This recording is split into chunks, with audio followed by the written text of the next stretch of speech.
top of the pack, so he could win under any circumstances. So I'm really excited by who we've got on stream tonight. Yes, and just so everybody knows, there are actually 2 runners that we are following off stream. We are following Quicklit and Alliger Brap. So we do have 2 runners going off stream who could very well threaten to win as well.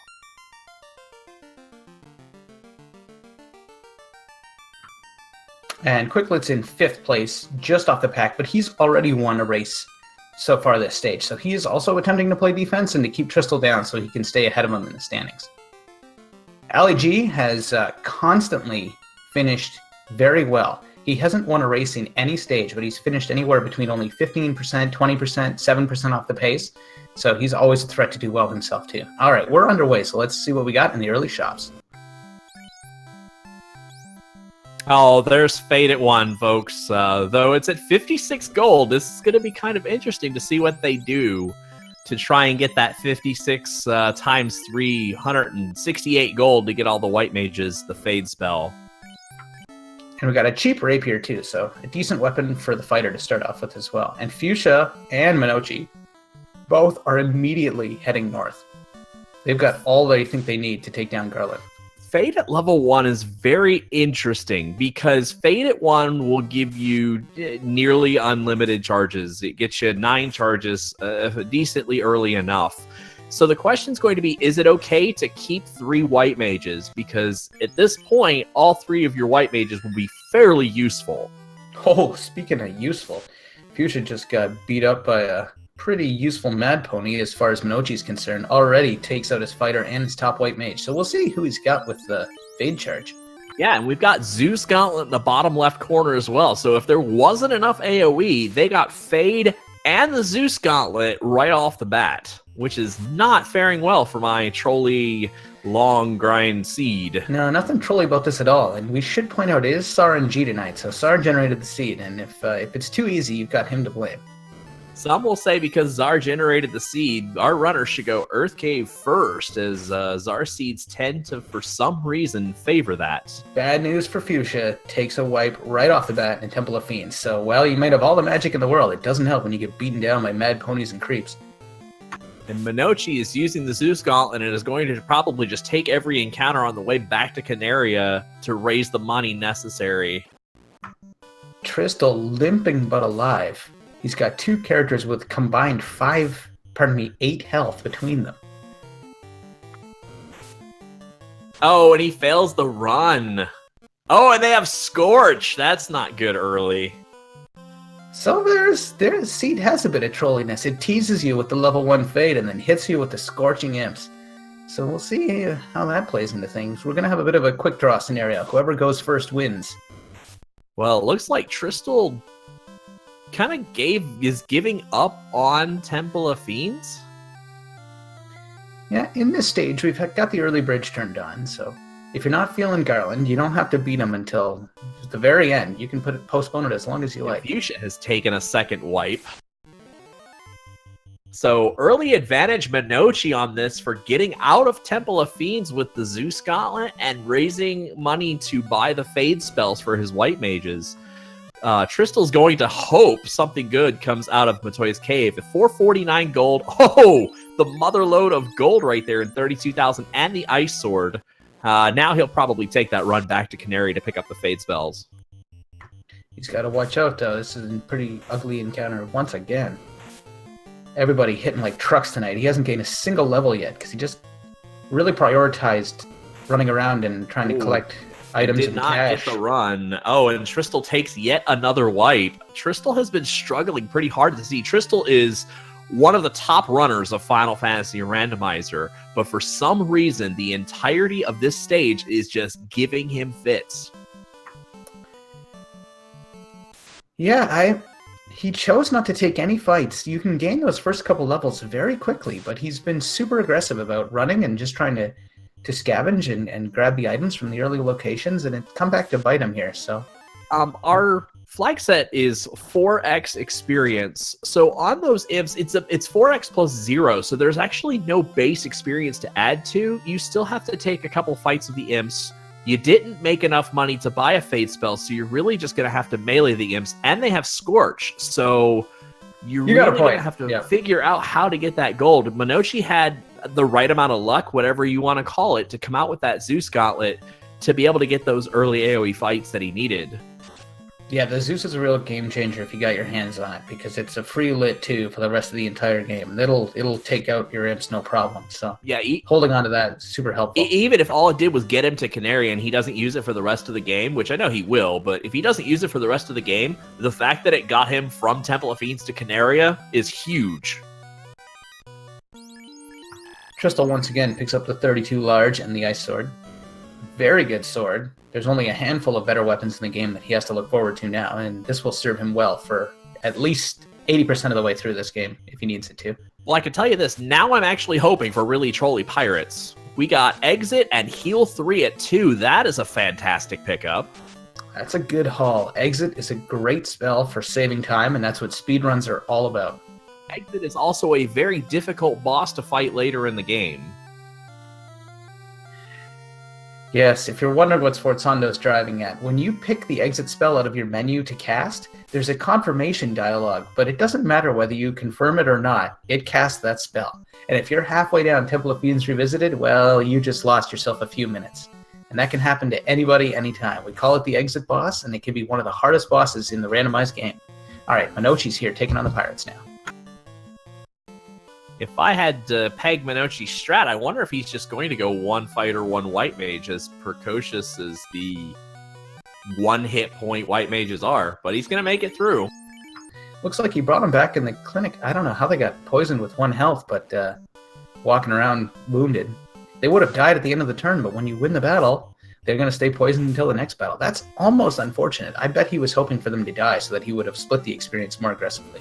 So now Czar's gone with the 2-man strat, the fighter white mage combo, just the one white mage. So we're going to see how that plays in his favor, as with level 1 Fade will clear a ton of content. If you were worried about experience before, the Fade spell will give you the experience that you need. In my opinion, it will.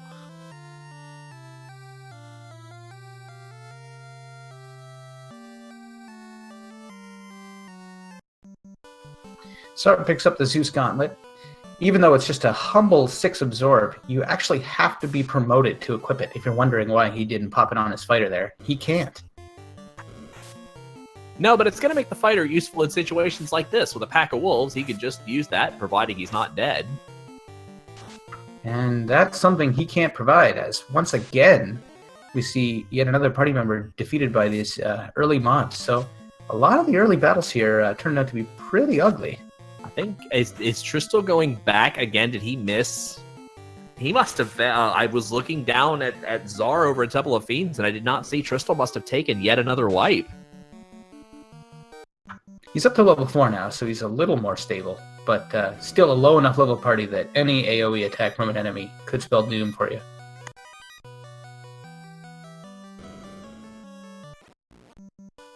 We got Minochi opting to skip the Dwarf Cave, and it's 2 treasure chests, heading right for the Elfland Marsh Cave area. There are a few runners that'll tell you that's probably a good idea by sheer bulk chest checking, excuse me. That and the sheer volume of money they have, there's usually not much out of there. You're kind of hoping gambling basically 2 versus 10 that the TNT is in the Dwarf Cave. We have Invis 2 at level 3, another fantastic pickup. Yeah, I want to clarify before. At level 4, I was actually mistaken. I was talking about Minochi in the bottom left, not Tristol. He did wipe again, and he has just had an awful go early on. And this is Matoya's Cave, take at least 4? So the only thing now that I'm ready to see for a full White Mage load is Life 2. Cure 4, how about Cure 4? Life 2 is almost as good as Cure 4. Or I should say, Cure 4 is almost as good as Life 2. Life 2 cures for 1 more point. But you can't use it in battle. That doesn't come up a whole lot, but in the Chaos fight, sometimes that in-battle Cure 4 can make the difference. So we're short a Life and Life 2 spell, which is interesting, because there's certainly the possibility that both Life and Life 2 could be level 8. But there's still 4 levels of spells left to check, and the life spell is going to be important. I won't say vital, but it's going to be important in the long run.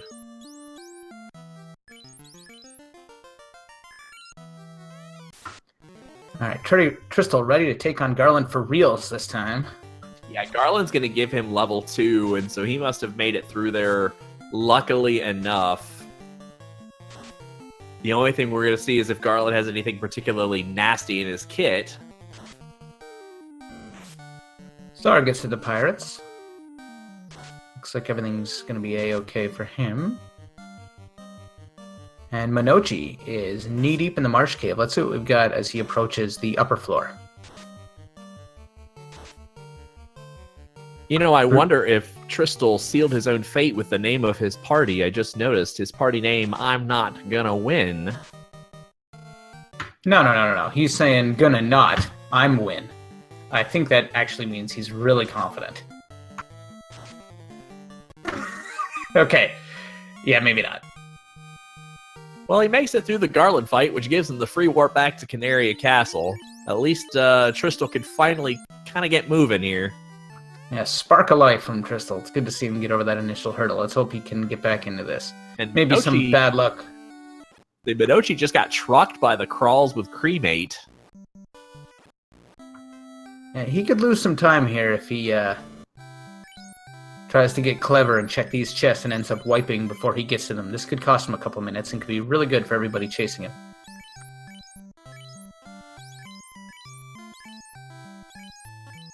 Well, it's either that or he's going to be having an incredibly buff white mage. He's going to get through this fight, but for him to keep fading his way through everything here, it's not going to work for very long. Yeah, with no life spell, he can't bring his mates back. I think he's really just... I want to know what's going to happen if he finds something good, but not the TNT in this floor. Yeah, he's got 300 gold. Yeah, if he finds something good... Oh, then a lucky white mage run there. White mages have the worst luck and are the worst runners. Oh, this could be ugly. He's been put to sleep now. Oh, this could be it. With that cremate coming... Oh! Yeah, that's it. And he lost the time, doesn't get any experience, and didn't find what was in any of the chests except for one 300 bucks, so he's still got to go back. So this is good if you're chasing him. He lost a couple minutes there. He's going to make a couple of seconds back up, and he doesn't have to go get that 309 gold chest. He knows what it is, and it's probably not going to be good for him. Yeah, that's a little bit of silver lining for him. So we got Fuchsia going and checking the Dwarf Cave, which is a copper bracelet and the TNT. Look at that. Well, that's a big deal with a capital B and a capital D. Unless there's something in Marsh Cave, this is unfortunately going to be somewhat of a setback now for Minochi. He'd have to find one of the key items, the crown, the floater, or the slab down here, or potentially something huge like the Mass Immune or maybe the Power Gauntlet. Aegis Shield works, but he's got to find the tail. It's good, but it's not game-breaking good, especially if he doesn't come up with the tail at any point in this run. See, and he's going down to the fighter single white mage strat as well. I feel like that's incredibly risky, especially considering you've got level 1 Fade. You got so many charges of fade if you keep your mages alive. But and the counterpoint is, yeah, by danning those other 2 white mages, you're going to gain more levels on your fighter and the survivor. But what are those levels on your fighter and your survivor getting you at this point in the game especially? Yeah, and I mean, I've kind of learned that a lot of people run like a thief that they want to dan later, and it's still good to keep them around until after the Marsh Cave, or at least in the Marsh Cave. You kind of know what you're going to be up against, and then you can kind of snowball from there. I mean, me personally, I'd probably run 3 white mages for the sheer volume of fades you get, but going down to 1 at this point, I mean, I think it's just incredibly risky. Yeah, I agree with you. I'm no expert. I'll qualify that. But those fade charges, if you show up to the Temple of Fiends Revisited with each white mage with 6 or more charges, that's a lot of charges of fade that you can use to get almost all the way down there. How many levels do you realistically need on a fully equipped fighter. You don't need to be that high level. It's been shown time and again that fighters are gear dependent as opposed to level dependent. And I don't think you need to kill your white mages early. Yeah, not only that, but it just in my experience with this particular seed, on the upper end, 25 is usually fine. Anything over that, you don't really get anything out of it. And so Fuchsia making up some more time by getting early Peds fights. That'll buff the one white mage in the fighter significantly. He'll probably bring one of the white mages back at least, so that's going to be a pretty significant haul for him. Yeah, I look forward to be proving wrong, but I think that the right idea is to keep your white mages alive in this seed. All right, so Fuchsia's just about to Crescent Lake. Doing a little save scumming to avoid the random encounters here, and he'll see what we got in store. Also, I think we skipped Melman altogether, so he's bringing both white mages back. I think he skipped Melman altogether, so I don't see him going back to the Earth Cave. We got the bottle here at Crescent Lake, so you can mark that off on your Rolodex. We'll have to come back for that when we got the 19 grand. Even if you have the money now, you don't need the bottle yet. You might need to spend it on better stuff, so we'll see if he holds off on that purchase. So, ladies and gentlemen, Tristal just made it out of Matoya's cave. Barring any incident, it looks like he's going to be fine at this point. And I put him down for checking the dwarf cave, so he might just pass Minochi, just like that, by not bothering with Marsh.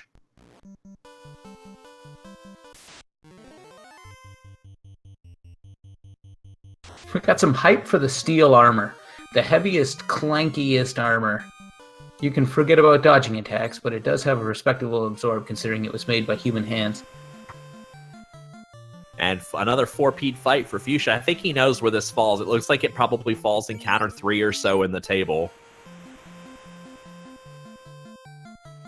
Evade is for chumps and people that have had Invis 2 cast on them a whole bunch of times. Well, it looks like he's going to come out with the kill, but they definitely roughed him up along the way. So we got Minochi on the wizard fight. Now, we're not sure what he's going to find here, but he is not going to be thrilled. That's my hunch. He's going to find a death if he doesn't shape up. There we go. Gets off the hero fade. It's time to see what was guarded by those pesky, unrunnable wizards.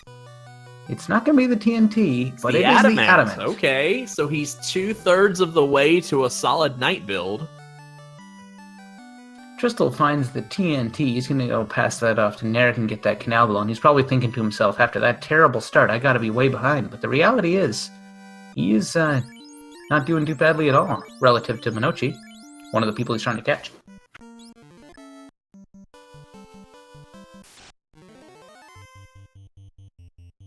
Did Minochi just exit, or did he take a wipe there? I glanced over at the quick-lit Alliger Brap segments, and I noticed he's back at the top of Marsh. Okay, it looks like, according to chat, thanks files, gargoyles have toxic, so... Yeah, he's liable to go back and grab the chests he wants. I'd be surprised if he goes through all the trouble of getting the adamant first, because, he needs to find out if any of the missing chests that he doesn't know about have anything important. If they do, maybe he'll pop in, but, the adamant is something you may need if you don't find the Mass Moon, and if you do find the tail, so you don't need to get it now. If you really want to, you can come back for it later. I don't want to make this such an early prediction, because you never know what's going to happen in Temple of Fiends, but at the 18-minute mark, Fuchsia's lead is solid at this point.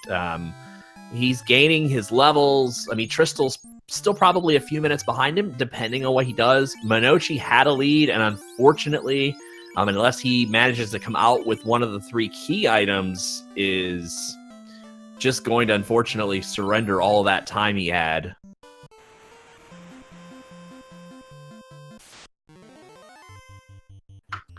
Tristal now finished his business in Melman. Looks like he's going to head to Crescent Lake. And unfortunately, as a bad commentator, I missed the spells at level 5, so... Fuchsia heading to the Volcano. I'm always torn about this play, because Volcano represents the highest chest density. And with 3 white mages at level 1, or level 1 fade, you probably got the firepower to take out Carry. So this probably is the right play.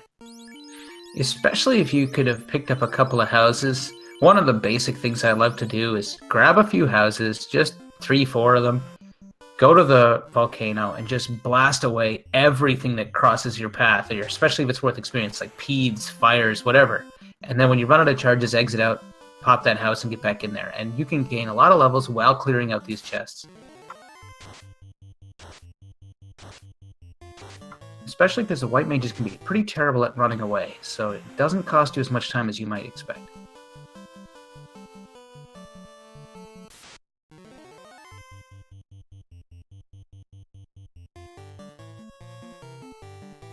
Now, Fuchsia cleaning out the treasure trove. We've got Opal Gauntlet. Oh, there's the floater. The floater. So we'll see if he gets out now or if he gets out later.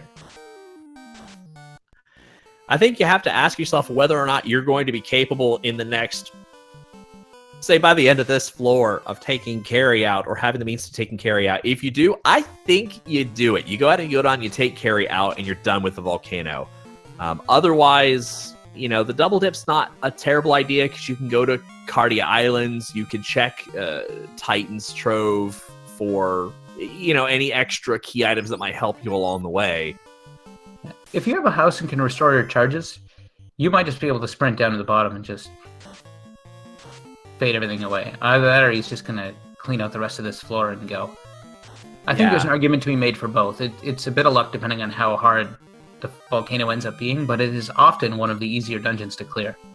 Yeah, and I see Files working in chat, and I'm going to disagree with it, but I'm going to respect him because he definitely has more experience in this game than I do. It's a matter of personal preference. I mean, I think he's absolutely right. If you don't have a ribbon, you never know what's down there. And so you definitely could be going in blind into something really, really bad where, you know, going and checking the free chests would potentially yield those kinds of items.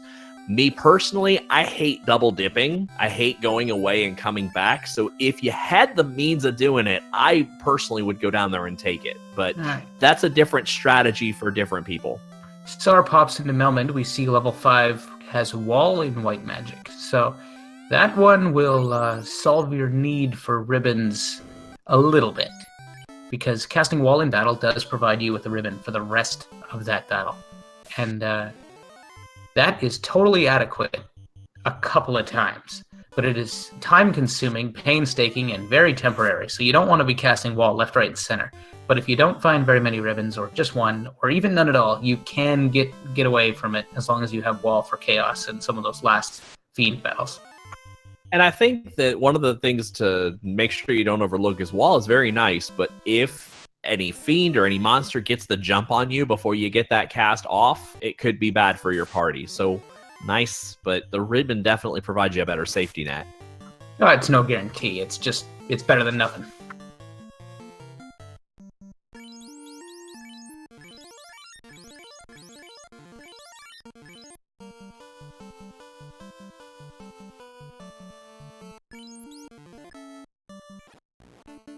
So now we have Tristal stepping into the volcano.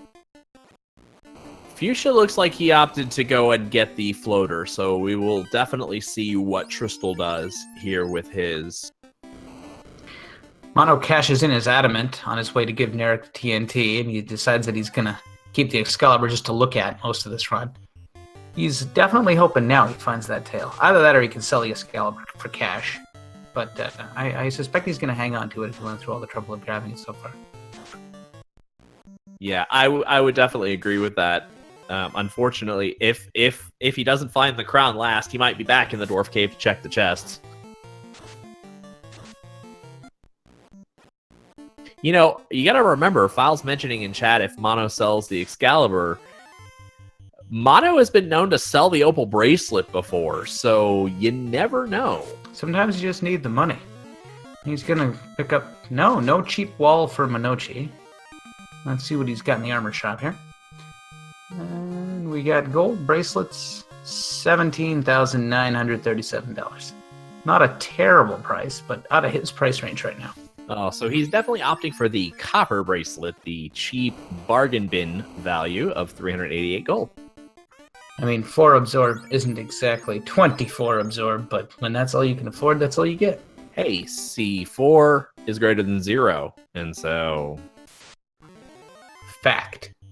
Tristal about to pillage the armory and get his floater. We'll see if he also makes a snap decision to get out of here and get airborne. So Minochi has opted to head for the Earth Cave, so we're going to see if this pays off for him. But unfortunately, we know it's not the floater, so it has to pay off on another key item.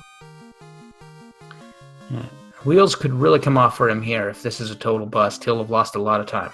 But it might pay off. No one else is going to do it because we already know they haven't.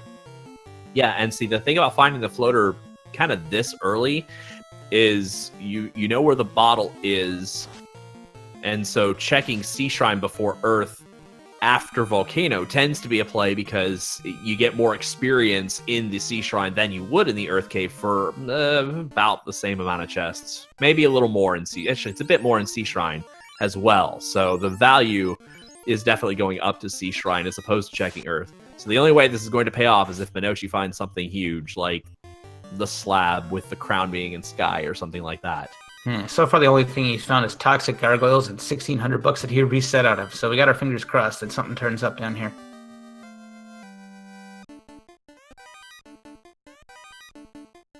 And the Fuchsia opted to grab the floater and go back to the volcano. A very interesting play that is a hybrid of both the things Files and I said not to do. Well, that just about assures his victory, doesn't it? That's how it goes. You have to pick one, Fuchsia. You either get the benefits of the airship, or you dive straight down. Like, you can't do neither. Au contraire, he says. Watch me. So Minochi fades away on Earth. Gets a little bit of experience. He's up to level 9. We'll see what he's got in the last first floor chest. Yeah, that's an area he's going to be a little behind as well. He's going to farm the Earths? That looks like the plan. Well, he can exit out and house, so it's not a terrible idea. Oh, the Earths have like 175 hit points. They're pretty soft. So he's going to... he's opting for the Earth grind as opposed to, say, the Peed grinds. I mean, the Peeds are a little tough. Nothing crazy. All right, Fuchsia cleaning out the lower floors, and he runs into a couple red giants he's going to say goodbye to. And now he's up. Oh, no, I'm sorry. I'm looking over at Tristal, who is now going to run his floater back to the desert. Yeah, floater too tempting. Everybody that sees it gets out of there and goes and grabs the airship. But Fuchsia came back, which was curious. We'll see where Tristal heads. If you're considering other destinations, you've always got the ice cave, which you can park right in front of. It's not incentivized in this stage, so there's no guarantee there's anything there. You can pillage the Cardia Isles, you can pop by Sarda, grab the rod, check out the back door of Titan's Tunnel. Lots of things to do with that airship when you get it. Yeah, and it's the ice cave, mate. While it's not incentivized, it I think has a higher value than certain other places. With 16 chests that are just a little more dense than, say, the Earth Cave, with a little more experience than the Earth Cave, though not as good as C. The other flip side is you don't know what's in there, and the ice cave can tend to be a really difficult dungeon. And speaking of teaser equipment, Minochi picks up yet another piece of gear for post-promotion. He's found the dragon armor. And then he's found gaze wolves that are making his life miserable. He says, no thank you, and resets out. Boy, Mono is not having a good time of this right now. No, off to a brilliant start, and then the wheels have just come off with some unlucky choices. Skipping the dwarf cave to not notice the lazy dwarves, and now going to Earth Cave when the floater was right there at the beginning of the volcano. So now we're going to see Tristal taking the world tour.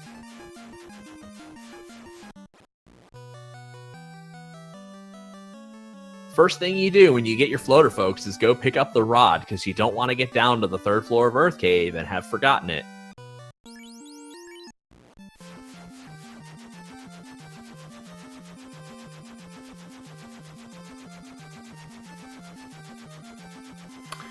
Looks like Tristal's going to pop back over to Elfland and take care of some shopping that he didn't get around to earlier when he was poorer.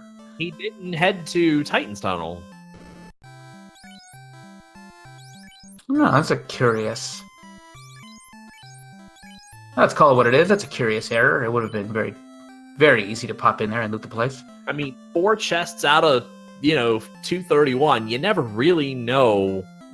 There was one game where both the Mass Immune and the Adamant were in chests side by side in there, so... Yeah, there's no reason not to pick up the free chest. It takes like 30 seconds. Especially with it, I mean, you even have exit. Like, it's so fast.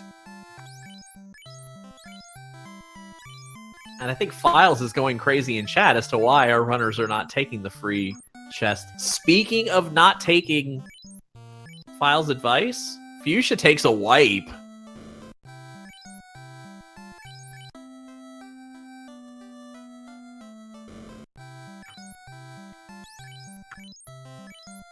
Minochi continuing this earth grind, despite running into problems on the second floor. He's sort of desperately hoping now that he finds something in here that no one else is going to find by going deeper into a dungeon that people are going to check last, not next, not the one after that.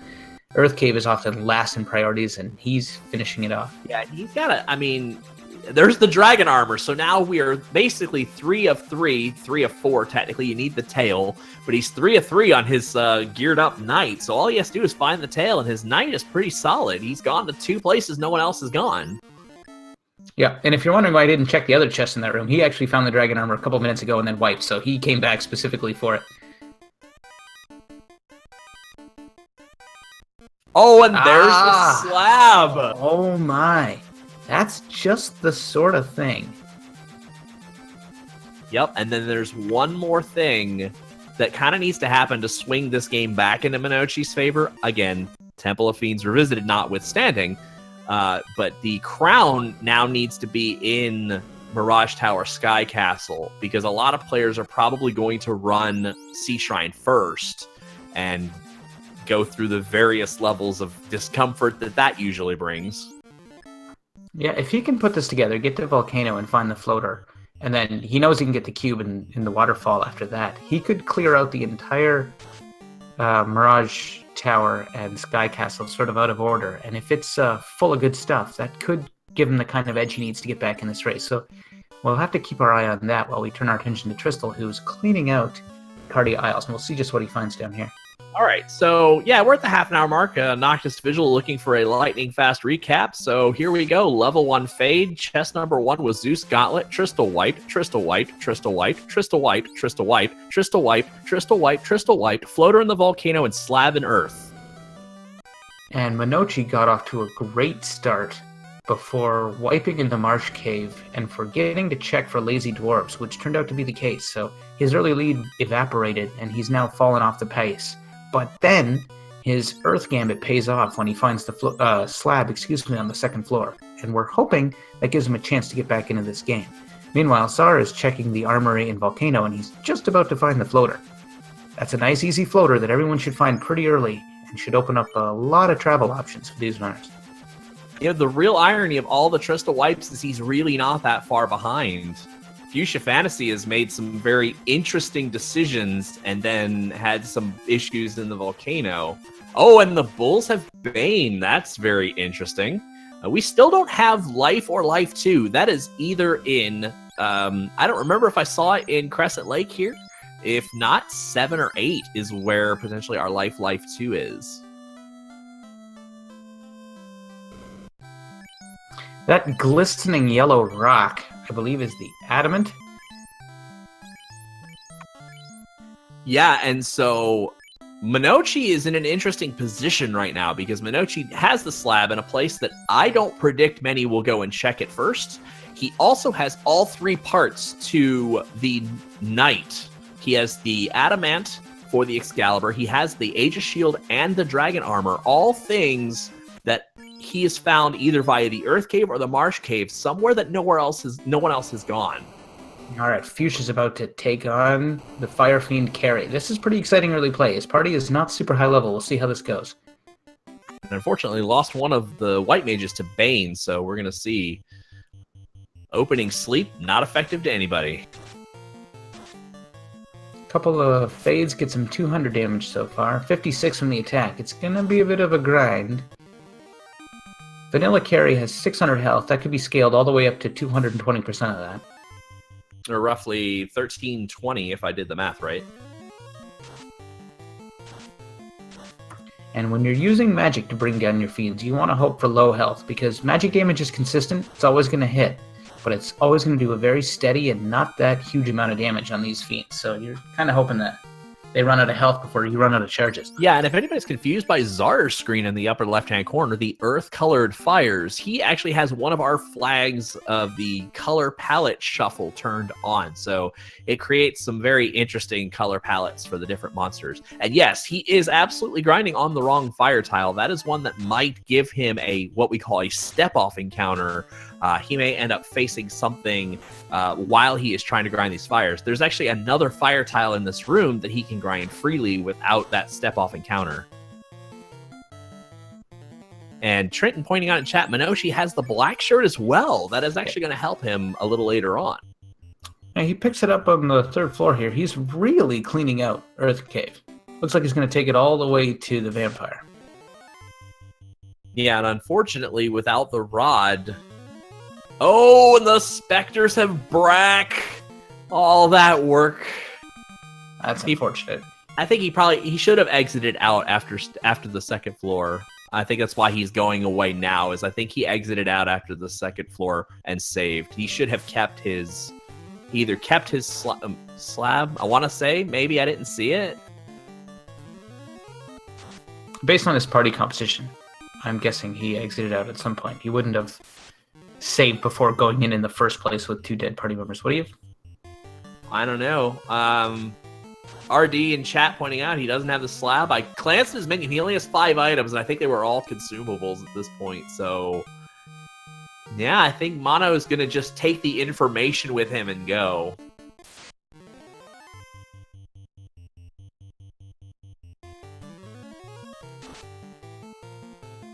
So now Fuchsia getting around to checking Zardia Islands. Yeah, and that information is very important to Minochi. Certainly, if he felt like the floater wasn't down there in the last 2 possible chests he could check, moving on from there at least gives him valuable information. And if you're just joining us, coming over from Randomania 1, thank you. Guess Dragon Warriors just wrapped up there, and you've been invited to join us on Randomizer 2, so I hope you like what you see. This is the Final Fantasy Randomizer, and if you're new to it, it's a modern take on a classic, much like the game you just came from. So we're about 37 minutes into this run. In your bottom right corner is Fuchsia Fantasy, who is perhaps our on-stream leader, or along with Tristal, both are leading this current pack of on-stream runners. About halfway through this game, they've both cleared out most of the volcano. Fuchsia Fantasy having lit the fire orb just recently, so maybe only about a quarter of the way through.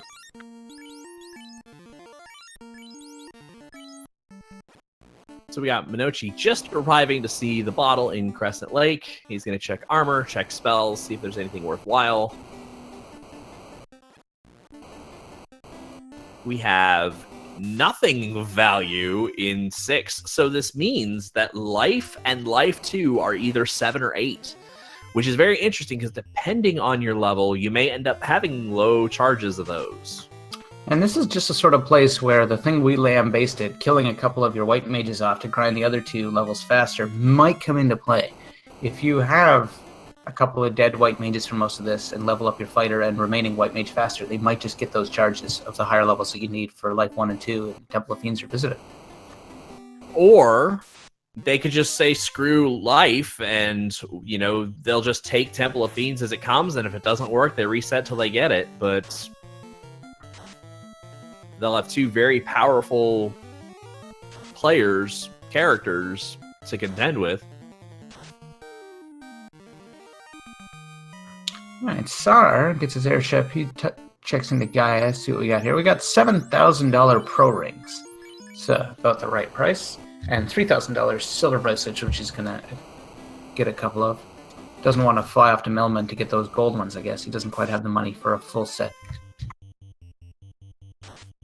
So we've got Fuchsia now going Earth. This is an interesting play because Fuchsia doesn't like to go Earth, but has just the floater. No Castle Ordeals, no Ice Cave. This could be good news if he gets out with the slab and is able to parlay that into an early Mirage Tower play. That's the kind of thing that can put you ahead if you end up with a good haul early on in the Mirage Tower. It can also backfire horribly if the place is filled with really nasty enemies. Yeah, and see, we have the benefit of the overhead perspective, if you will. We know that at some point he's going to pick up the slab as well as the dragon sword. What he doesn't know is that these gargoyles have toxic. And he also doesn't know the slab is on the second floor. He might just be popping in for the first floor too, because it is so much easier to get to.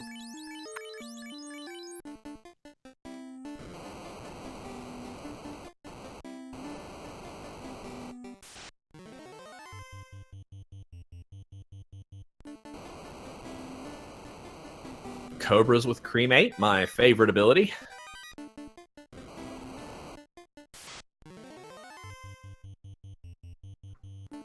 Alright, Sar now popping in to see Sarda. Leaving. No slab for you. So close, but so far. And so now Minochi is going to probably be mad for the potentially second or third time this game, as he's about to round that corner and pick up his floater. Alright, Sar is going to pop into the Titan's Tunnel. I hope there's something there. So does he.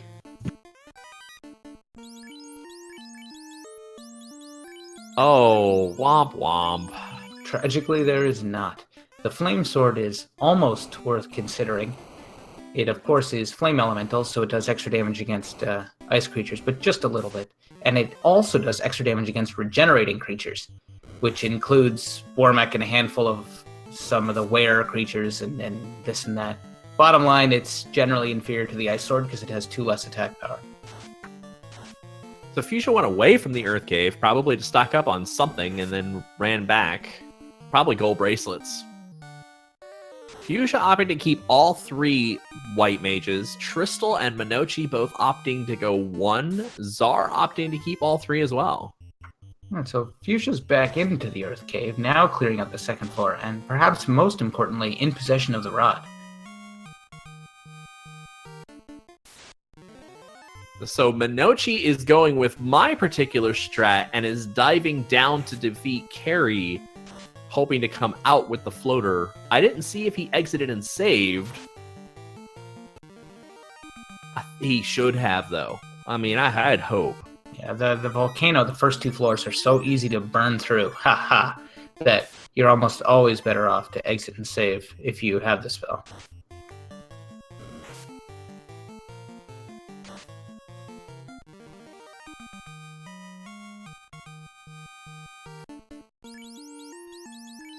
While we have a minute to do this, Trenton, if you would be so kind to throw up those links.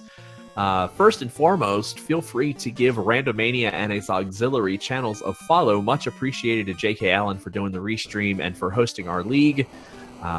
Feel free to give our Discord a follow. If you are interested in Final Fantasy Randomizer at all, feel free to come in. We try to be a very welcoming community looking for new players. Jump into new player help, come on to the website, just get started. We certainly would love to have you. I certainly want to plug the upcoming tournament that we are having. It is the quote spring end quote tournament. They call it spring tournament, but it's going to occur mostly over the summer. And so if you are interested in that, feel free again to jump on the Discord. We are still plotting out how the tournament specifically is going to work, and we are definitely looking for feedback in that, but we are definitely also looking for players to join and potentially get involved. So if those are things that interest you, feel free to follow all those things. Also, if you like the action that you see, feel free to give our runners a follow. Many of these runners do a lot of these retro games, randomizers, and whatnot. So you will continue to see the content that kind of piques your interest here. And so lastly, I guess for that bit of self-plugging, feel free to give Nitz a follow. You know what? Nitz needs more followers and whatnot as well. You can follow me into the darkness. But no, Sforzando is a regular streamer, and I've actually watched his streams many times. Very entertaining guy, and he deserves your attention as well. You know what else deserves their attention? Is the race. Tsar is in the ice cave, still on the first floor. It's a big one. Tristel looks like he's just finished off carry. Lights his fire orb. Oh, no. Fuchsia takes another wipe. Man, this is definitely anybody's race here. Tristel looked like he was off to a terrible start and is now just as much in the driver's seat as anybody. Yeah, Fuchsia Fantasy looked like he was poised to pass when he got out and got the floater first, and now he's lamenting. I honestly don't know what he's doing at this point, but now he's going again. Tsar fades away those sunburnt wizards. Those guys needed some SPF 60, man. It looked like they were baking in there with ice cave. Doesn't make any sense. Couple of Floridian wizards there. Snowbirds, eh? Just traveling in for the heat. And not to be forgotten, but also our tracker Trenton, much appreciated to Trenton. Feel free to give him a follow. He has been running a lot of the Final Fantasy IV free enterprise programs. So if Final Fantasy IV is interesting to you and randomizers are interesting to you, feel free to give Trenton a follow, because that's been pretty much his major sort of project that he's been playing with lately. Alright, Tsar approaching the vanilla floater room. You can only check the side chests here because the chest in the center is surrounded by holes that drop you into the floor below. So we'll see if he decides to... with the warp, you can take advantage of a trick and dive down the middle, warp back, and grab all three chests. But he's not going to be able to do that, so he's got to take them one at a time, including this trap tile against these mages. The mages provide good experience, but sometimes they can also be pretty deadly. And sometimes they can just be guarding 2 gold. Oh, and there's the crown! And we've got a mandatory ice cave tonight, so it looks like people are really going to have to go on a tour de force here. This is a pretty spread out seed, as we see Fuchsia's grabbing the slab in floor 2 and just taking off from there. So no ifs, ands, or buts. He's gone. No hesitation, yeah. Everybody's found some different pieces of the puzzle here. We'll see how this works out as we move along. Looks like Tristel's going to head up to the waterfall, so we'll see if anything is there besides, of course, the robot and his cube. Yeah. And so I imagine Fuchsia's just going to abandon... He could very well abandon his quest for the rest of the Earth Cave. The chests are pretty spread out, and at this point, the experience is kind of mediocre. He could very well follow Tristel's footsteps to grab the cube. Only having the slab, he could actually hit up Sky Shrine, Floating Fortress, for more experience and more chests. So, we just call all the dungeons whatever we want. You know, Sky Castle, Sky Fortress, Floating Castle, whatever. You know the place where Tiamat is. That's the up there. The other thing that would bring a boon to Tsar is if he found something huge like the Power Glove or the Mass Immune. One of those would be really nice right about now. Or a ribbon. No one's found one of those yet. Yeah, since he's already got the floater, it's going to be pretty tempting to go cash in the whole crown quest. You need to do it eventually to get the Mystic Key. So you might as well just do it now and loot all the treasure. Yeah, especially with having the floater, it makes the travel a whole lot easier. So this is definitely interesting. I gotta tell you, the routes have diverged to the point where you may not know who's in the lead until kind of the end, until we see how Temple of Fiends goes, because we may not see the traditional Sea Shrine Sky Castle, but rather we might see a lot of the Sky Floating Fortress. We're gonna see a lot of the Floating Fortress first runs. Yeah, it's the 21st century. We just keep the Tiamat up in the cloud now. We just push it out to the cloud. Tsar picks up his favorite, the Vorpal sword. We'll see if he gets a chance to pop that bad boy on once he gets promoted. Okay, that's a very nice pickup for one of his white mages.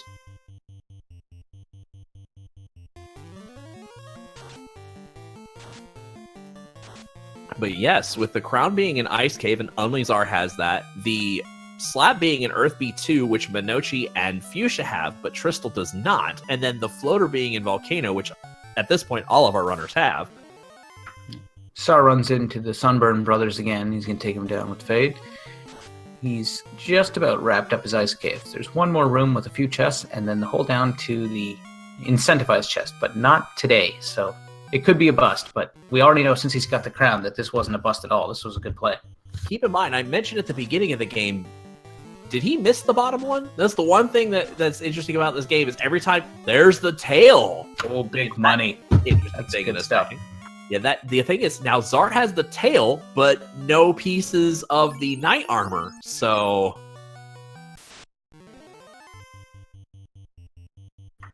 yeah, the dragon armor's not too far out of the way on the second floor of Earth. So when he gets there, he'll probably find it, unless he's already in go mode by that time.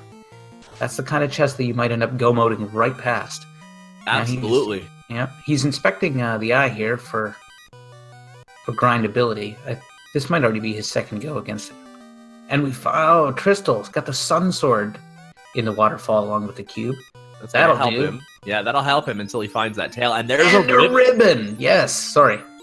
Yeah, so everyone's going to have one ribbon. That's generally those are so free that you have to check those chests. So everyone's going to get one ribbon. Everyone's going to get the tail at some point. The question, and probably everyone's going to at least have the dragon armor. Minoshi's going to have the Aegis shield. That's going to be the one advantage that he has over the rest of the field. And it's a little one, but it is what it is. Yeah. We still don't know where the Mass Moon is, and we know that Minochi found the adamant in the Marsh Cave, which was otherwise a bust. So it's quite likely no one else will bother going down there.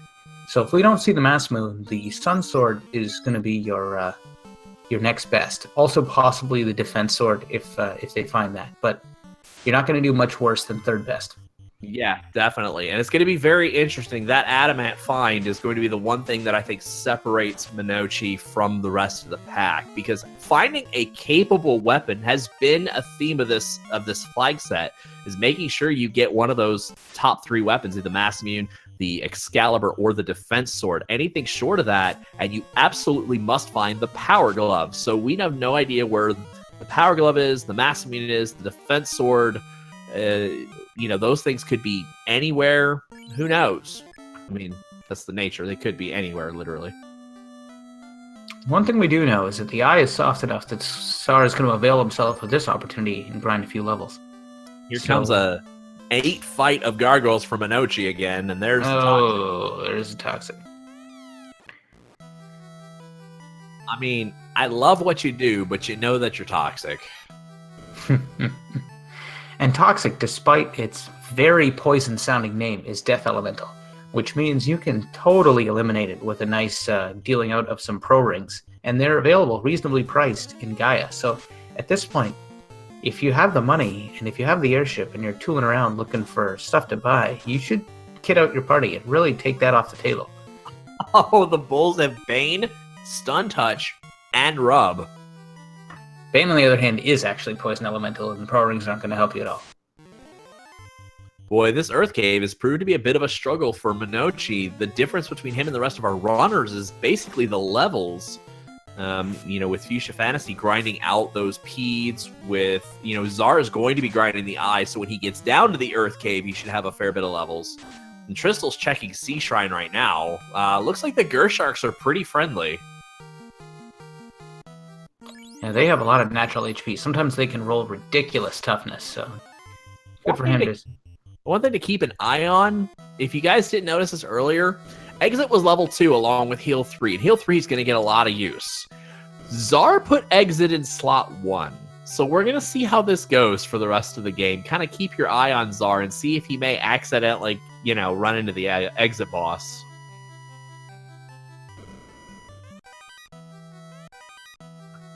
Alright, Tristel's now made it into the company of these fine mermaid ladies, and he's going to loot their palace and take off without a word spoken, because that's the kind of guy he is. And everyone else is, too, for that matter. I'm not really trying to single him out. It just seems so cruel. Bottom line, so far, nothing. Well, I mean, you gotta loot that booty. Oh, there's a ribbon! So far, a ribbon. The mermaids are a little bit out of the way, so... Will everybody go there? Maybe, but maybe not. So this might be a ribbon that not a lot of people get. It's true, because I imagine here's what I expect. I expect Fuchsia to go, well, you never know, I guess, what he's going to do, but he has the slab, and he has the, the floater, and now he's got his cube. Does he go Mirage first? Yeah, if you're in go mode, this is another place you could skip because it is totally out of the way. On the other hand, there's a ton of chests here. Despite being out of the way, it's not that much work to get to. So you just got to decide. You don't need to go here. It's not going to be on your way to Kraken. But if you want to, take a few minute dalliance and go check a place, Mermaid's is a good place to check. So 50-50 whether or not anyone in go mode spends the time. Hard to speculate, to be honest, but yeah, it's tough because you have to figure out how you personally as a racer define go mode, because we certainly define it as the gathering of the progression items, the floater, the slab, and the crown. But realistically, in this flag set, you're probably going to need either a top 3 sword or the power gauntlet. Who knows how many ribbons you may or may not need, depending on how the spell allotment goes. And then, from there, you kind of have to decide what you're comfortable with, and then hope Temple of Fiends isn't as bad as you hoped or thought. Alrighty, Sar is going to take care of the crown quest. In fact, he took care of the crown quest. He's now got his hands on the Mystic Key, and he's going to go around and pillage all the local chests. So he already has found a Pro Cape.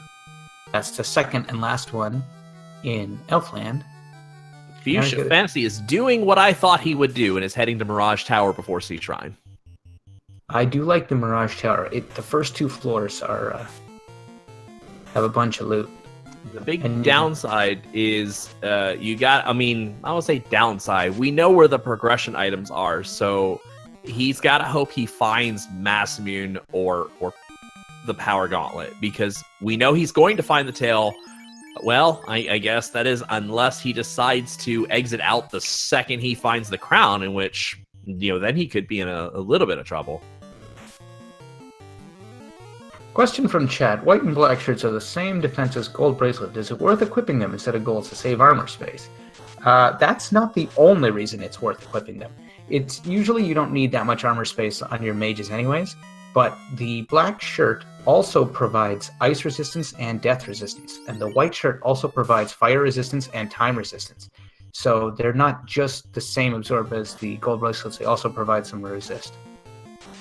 And if you put them in the top left corner of your inventory when you equip them, you can also use them to cast Invis 2 and Ice 2. So they're pretty good. Yeah, absolutely. Trenton, our wonderful tracker, pointing out life is at 7. So the first charge of 7 is at 21 for these white mages. So 21 and then 22 would give them 2 charges. And I got the death and time backwards according to Meridian. The white shirt protects against death, black shirt against time. That makes sense, actually. Yeah. Unfortunately, death resistance, well, super cool, is usually something you're going to get from a pro ring anyway, because you can buy them in stores. So the black shirt gets the edge there, because having time resistance is pretty good, because it protects against zap, which is something you're only otherwise going to get from a ribbon.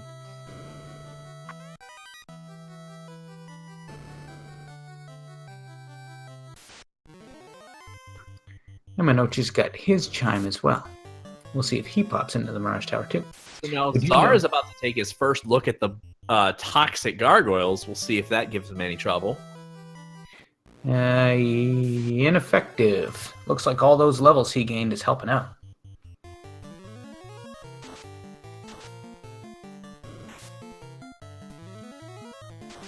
So Minochi is also taking the Mirage first play.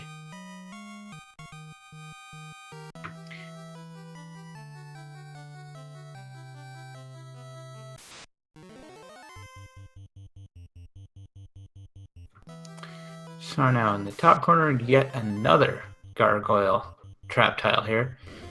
Normally you have to fight this one on the way in and on the way out, but as long as one of these white mages survives, he's going to be able to exit out of here after he checks his chest, instead of fighting the gargoyles again. And it's a whole big old bust in Temple of Fiends. Just a rag and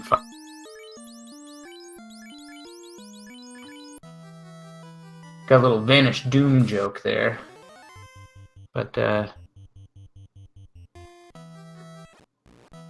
no, in this game, the instant death spells work on bosses anyway. You don't have to set them up at all. You just got to cast them and cross your fingers.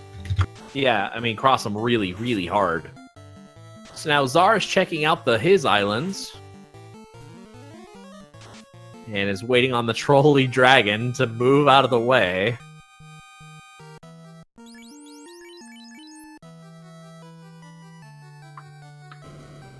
Yeah, the FF Randomizer, equivalent of casting Vanish before casting Doom, will eventually be casting FFR. And an upcoming patch fixes it so that it actually works as the developers intended and removes enemies' resistances, the way it removes players' resistances, which increases your chances of bracking Chaos from 1% to like 6%. So if you manage the 25% chance of landing FFR, that gives you a repeated 6% chances of bracking him to death, which could change the meta a little bit in the future, and we'll see if that needs tweaking in time. It's still very unlikely to put the two together. There are concerns that FFR would be OP, but so far playtesting has proved that not to be the case, and we'll see. I mean, the court of public opinion may decide that this is no good and the game is now broken, and if that's what happens, then we'll fix it. But we're going to at least try it as designed first. And we have our first forfeit. Fuchsia Fantasy has decided to hang up the boots. It's a little early to throw in the towel, in my opinion, but when it's time to quit, it's time to quit. Oh, I see. Trenton pointing out in chat that he failed to go get the cube before ascending the castle. And Minochi finding the big bundle of gold, the opal bracelet. And Tristal finding the big bundle of ancient Japanese steel. He's picked up the mass moon. That is Sharknado room. That is Trenton's favorite room in the game. So-called because of this trap tile right in the middle of it that you have to step on twice to get to that top right corner chest. Once on the way in and once on the way out. And we are welcoming Fuchsia Fantasy into chat. Fuchsia, to catch you up, the crown is in the ice cave and the slab you got. So the crown was in ice cave. As well as the tail. And then the ribbon was going to be where you would have gotten the cube. One of the ribbons. If you were there, then you got that. I guess we missed that in there. Yeah, you got a little bit too Canadian with the robot, and you patiently waited for him to get out of your way, but never actually said anything. Oh, there's Stare from the Lobsters.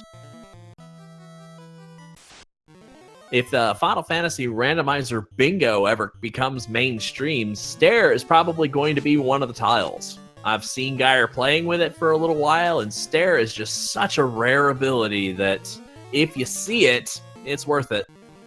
The FR there stands for Frabulous Giant.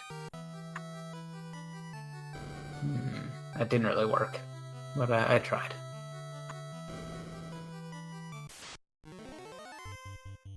So yeah, Fuchsia Fantasy.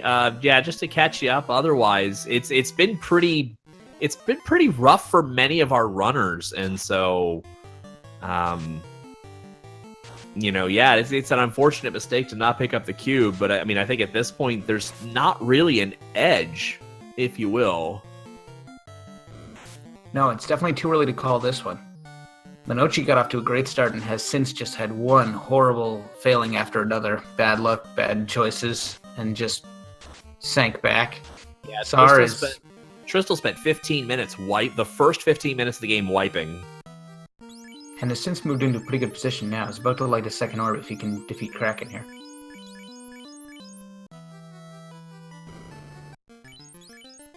Mono should have the cube. I think I saw him go in there. We're about to find out in a second, but I thought I saw him go to Waterfall Cave. I hope I did.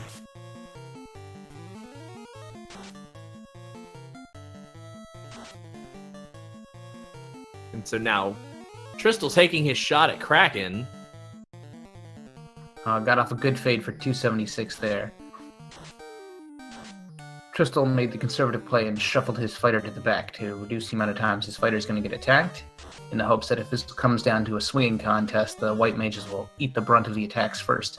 That is right. The Mass Immune is in the Sharknado room, and I think the Power Gauntlet was in the same floor, I want to say.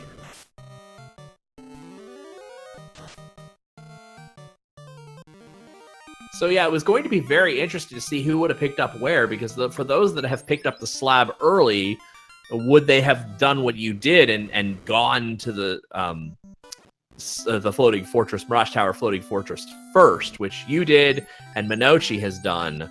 But Czar has not been down to Earth yet. Tristal has not been down to Earth yet. Czar has been to the Ice Cave, though, so we know that Czar is actually the only one with the crown. And if Trenton could help us out with where that power gauntlet was, if I was right, it's the same floor, because he mentioned it right before he mentioned the massa in the Sharknado room. Czar's about to clean out the waterfall. He's got around a couple more corners. He'll be happy with what he finds. He's got the cube to get, of course, but then also there's a ribbon in there and the sun sword, which he still needs because he hasn't found the mass moon yet. I missed it, but apparently the defense sword is actually down the mermaids as well. So Tristal should have the defense sword. Again, dependent upon him finding the tail, but he should, provided he works his way all the way down. He doesn't have the slab, so he should definitely work his way all the way down to the bottom of Ice Cave. It was really going to be for those, and actually, Fuchsia, we were watching yours with interest to see what you would have done, as if the moment you had found the crown, would you have exited out? Okay, I guess I was wrong. Somebody said it was, it was Sho Fukamachi. Where is... Okay, Power Glove was in Sharknado room. Thank you so much for that update. It would have been really interesting to see if you would have exited out the minute you found the crown and skipped out on the tail. Mono did not have the cube, so he is now going to take Sea Shrine because he's in the area, which means he's going to find the Mass Immune, or at least he should find the Mass Immune, as he is still looking for the crown. Yeah, he'd better be checking chests. He's probably going to do all the mermaids first, just because the chest density. Yeah, it's actually really interesting because Czar is about to do... He should be about to do Sea Shrine with the hopes of finding the slab. No, he's Czar walking says, away from it. No. Yeah, He is heading Mirage, maybe, or Earth. He could be heading Earth. Earth would be the smart play. Czar, I think, has already done his class change. Yes, he sure does. He's got a Zeus gauntlet equipped.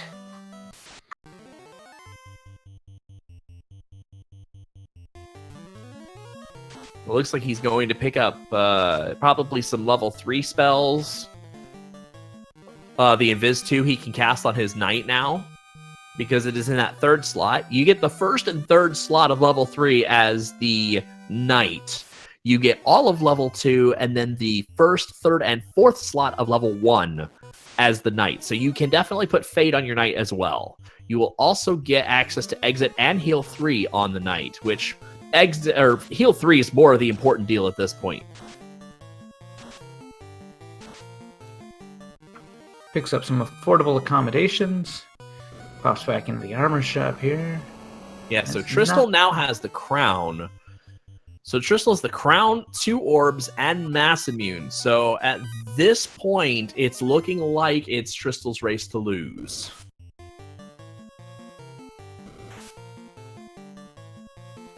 Unfortunately, neither Minochi nor Czar have any orbs lit. Neither have been all the way down to carry. Czar has not even been to the Earth Cave yet. Mono went down to the Earth Cave and noped out at floor 3 after the Spectres had not Stone Touch, but maybe Gaze. Looks like despite finding the crown, Tristal's still cleaning out the Ice Cave. Yeah, he's definitely still looking for the slab. Yeah, he's still looking for the slabs, So he's going to luck out here. He's going to find the tail. The big difference is he doesn't have Adamant, but he has Mass Immune, so it's no big deal. But what he doesn't have is any of the other pieces of the Knight armor. He didn't go to Marsh Cave, so he doesn't have the Aegis Shield. He didn't go to Earth yet, so he doesn't have the Dragon armor. Hopefully, he'll end up finding the Dragon armor, but he probably won't find that Aegis. Yes, it was Brack. Thank you, Artie Platypus. Czar continuing his globe-trotting around the world, picking up items, weapons, armor for sale for his newly changed classes. Finally getting his hands on that bottle that he didn't have the cash for the first time around. That can take a surprising amount of time if you have to go back and do it all a second time. And the thing that interests me about Zara is he was in the waterfall cave and he picked up the cube, if I remember right, which means he was a stone's throw from Sea Shrine and didn't have the bottle. Yeah, that's probably why he didn't go. Now he's got to go talk to the fairy and pick up his Oxyale, and then either off to the Sea Shrine. He doesn't have the slab, so therefore he doesn't have the chime, and so he can't go to the Mirage Tower even if he wanted to, and he doesn't know where it is, so C is the natural play. So Zara's checking the level 8 shop now that he has class changed. There is our life 2. So you get a charge at 25, a second charge at 26, and then I don't think you get another one until 29, I want to say. Question from chat. Does Aegis offer the same resistance as the Ribbon Sforzando? Not quite. The Dragon Armor and the Aegis give you resistance to, I believe, 5 of 8 of the elementals. But it doesn't give you... Oh, let me see if I remember this. It doesn't give you death time or something weird like earth or something. So the dragon is easy to remember because it's fire, ice, and lightning resist. The Aegis you expect to cover something else, but no, all it does is resist, if you'll excuse me, resists poison/stone. That means if you have the 2 equipped, you're still not covered by earth, you're not covered by status, time, nor death. So it's not quite a substitute for a ribbon by any means. If you have a pro ring on that's also going to cover your death, but you're still not going to have resistances to status, time, or earth. It is 16-ish absorb with those resistances, so it is still a pretty nice item to have. Oh, it's the best shield. If you want to equip the power bonk on your knight as a gauntlet, that's going to take away your pro ring, so you'll aim for a ribbon anyway. But if you do have a ribbon on your knight, then all of a sudden the Aegis shield is no better than the Opal shield, and the Dragon shield is Dragon armor is no better than the Opal armor. So it's very situational.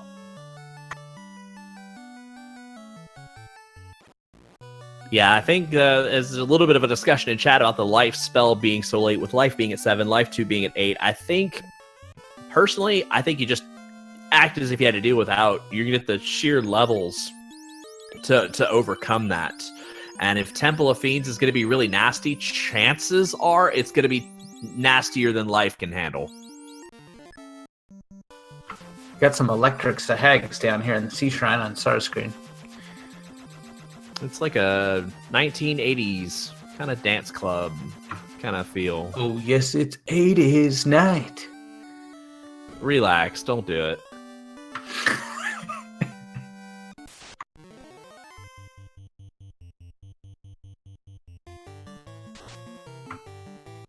Oh, we got Greenleaf on the chat. Apparently the guy's just following around now listening for music, but no. No, I recommend OC Remix for your music needs.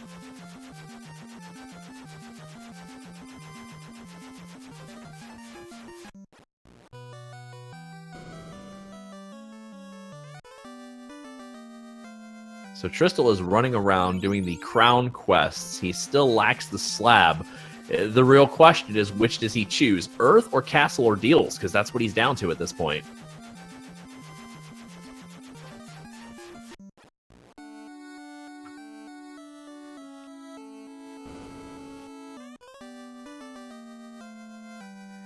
Yeah, he's got his rod, right? So I should hope so. if he wants to take care of the Earth Cave, there's nothing stopping him. Yeah, the one downside is the Earth Cave, and its full length is it's fine. It's just, I think there are better choices than a full clear of Earth Cave. That's why I figured people would go sea instead of Earth, kind of like what Tristal did.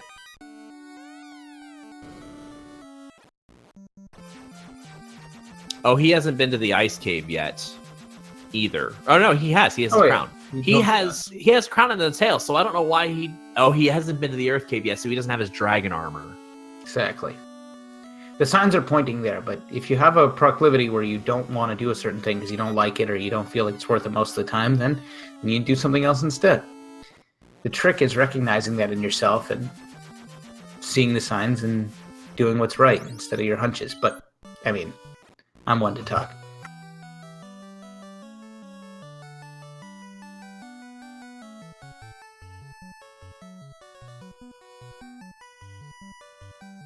So for having wiped for the first 15 minutes of the game, Trista's lead is, at least for our on-screen runners, pretty substantial. I'm trying to take a peek over at our off-stream runners to see if there's any differences over here.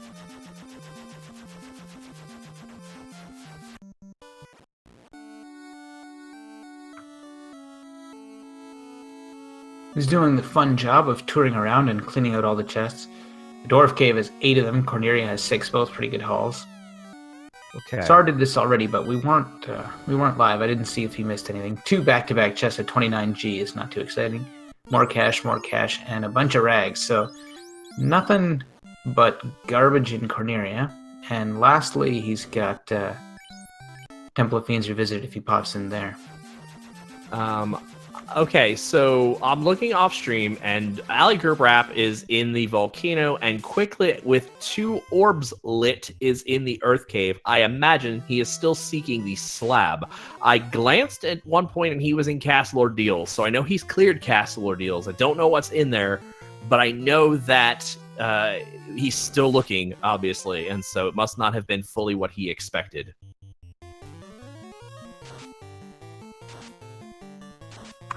So you glanced at him, but I guess he resisted it.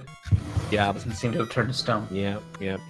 Zar opting to run away from the Kool-Aid Man if the Kool-Aid Man were a shark.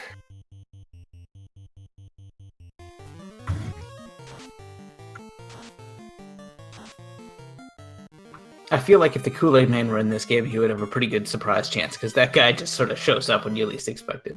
Oh, yeah. Oh, yeah.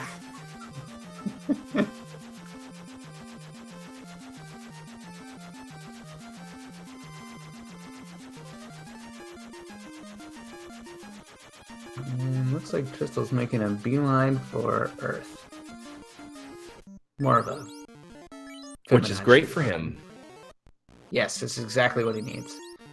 No Castle Ordeals, just go right to Earth and do that clear. Because he'll find his slab, he will find his dragon armor, life will be good. There was the power bonk. It was in the top right chest of the Sharknado room.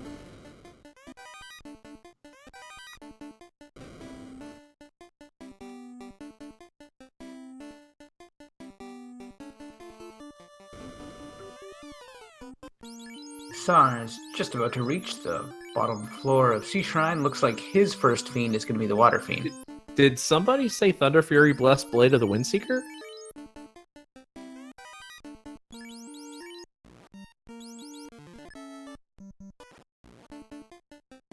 Bottomless Potion of Zoltan Cool's Aid. You definitely don't want to drink that.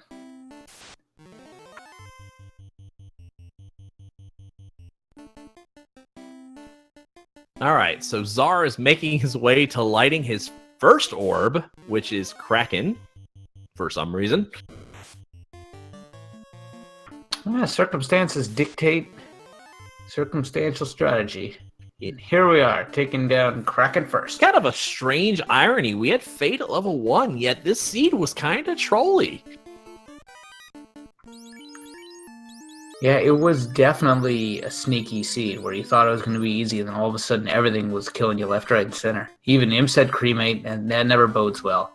And you can ask Tristal all about it. He died just about every which way. And how many times have people wiped in Earth just trying to grab that stupid dragon armor? Or the slab, yeah, definitely. Yeah, it's just been a weird and wacky seed, and, you know, the crown being in Ice Cave, the slab being down here in Earth, and the floater being in Volcano. Nothing's really been grouped up a whole lot, so definitely there's been some world travel from our runners. And I don't know if you remember how much of a head start Manochi had at the start, but he seems to be in lockstep with Sar now. Both of them are about to light their first orb, and it's Kraken. And they're just a few paces away from each other. As Tristal finds his slab, yeah, Minochi had what seemed like a fairly significant lead, being the first to come out of Temple of Fiends without wiping, and managing to kill the monsters to get the level 1 fate on his white mages. And then he made the what would then be deemed unfortunate mistake of going down to the Marsh Cave, where he managed to find the Aegis Shield and the Adamant, but he also ran into the Toxic Gargoyles. And so, after suiciding himself a couple of times to get those items back, he then went Earth Cave, and we've all seen what happened in the Earth Cave. So, unfortunately, this has just not been a very strong game for Minochi, and there's just not really a whole lot, unfortunately, he could do about that. Oh man, Sar got the good-looking midnight seafoam white tuxedo Kraken. That's a good look. Man, he opts to go with the Vorpal instead of the Mass Immune, I think. I think that's what the graphic was. Oh, yeah, Sar loves his Vorpal.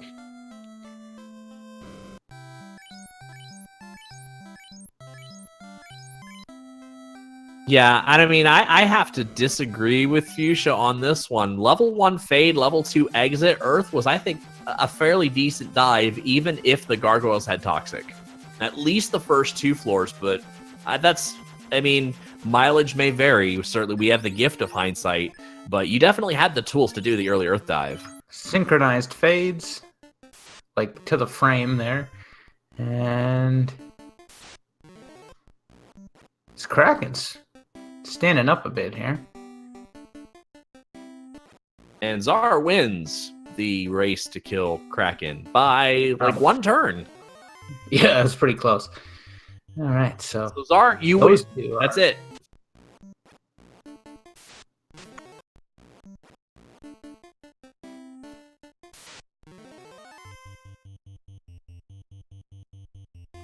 Looks like Sar's going to double back and pop in and visit the mermaids now.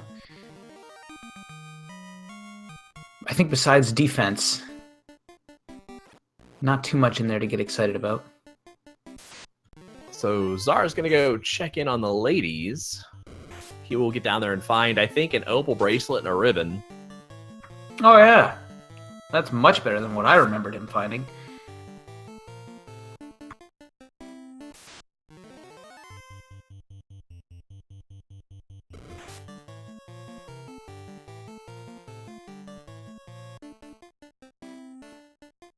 Ah, yes, the opal bracelet was Mirage 1. I thought there was something else down there in Mermaids.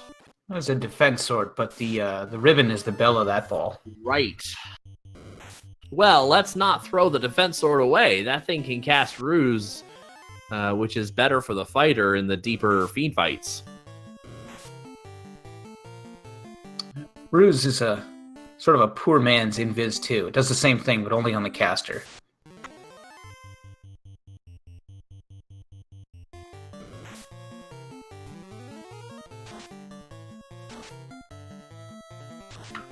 Although I may be mistaken, and I'm about to get corrected. Yes, our tracker Trenton points out that Ruse is better than Invis 2. Invis, I think, is 40, which is an entire party on Invis 2. Ruse is 80, I think. Oh, wow. I had no idea. See, you learn something new every day. I thought Ruse only gave you 40 as well. So there you go. Don't listen to me. I don't know what I'm talking about. Hey, I mean, you did good with the whole Dragon Armor Aegis Shield resists. Yeah, well, the pro tip there is that I had another tab open with Gamer Corner, which is what I should have done before I shot my mouth off about Ruse, but hey, you can't take them all back. Oh, thank you, Chad. Is Ruse 80? That's good. Can anyone clarify one more time? How much? I can clarify that. Ruse is 80. All right.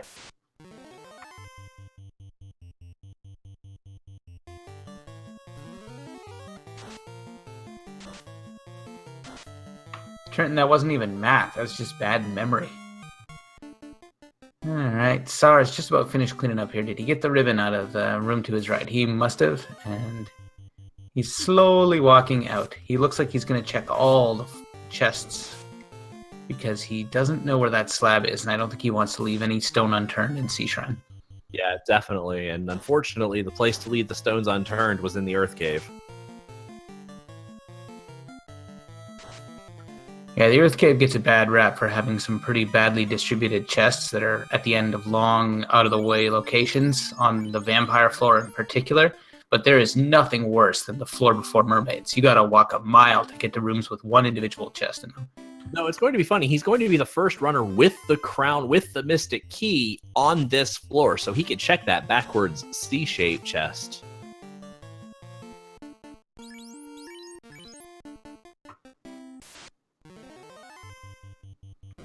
And Lich, who is always your first fiend in the vanilla game, because there's nowhere else you can go until you've defeated him, is Tristal's third fiend that he's going to be facing tonight.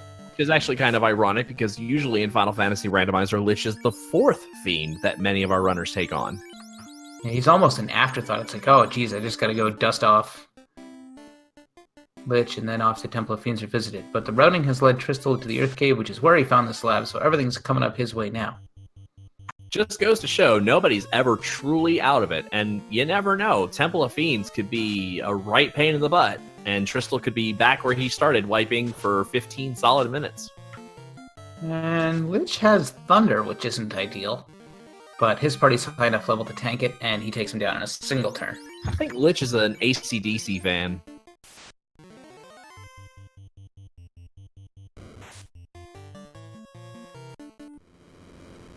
Or at least I certainly hope Tristal is, because he's been thunderstruck.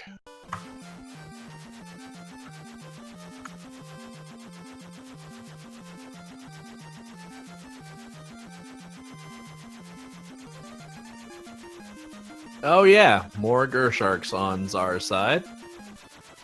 Those are some whiz-vamp looking Gersharks. It's nice.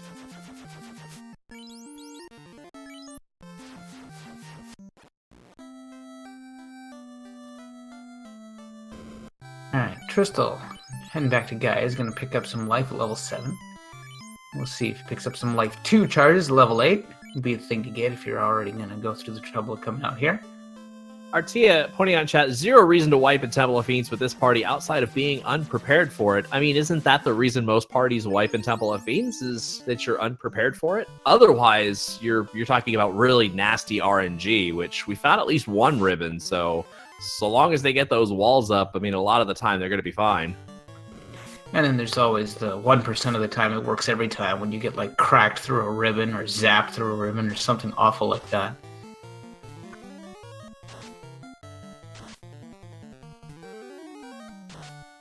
My favorite is like Trance into Death Touch. Ribbons don't do jack for either of those.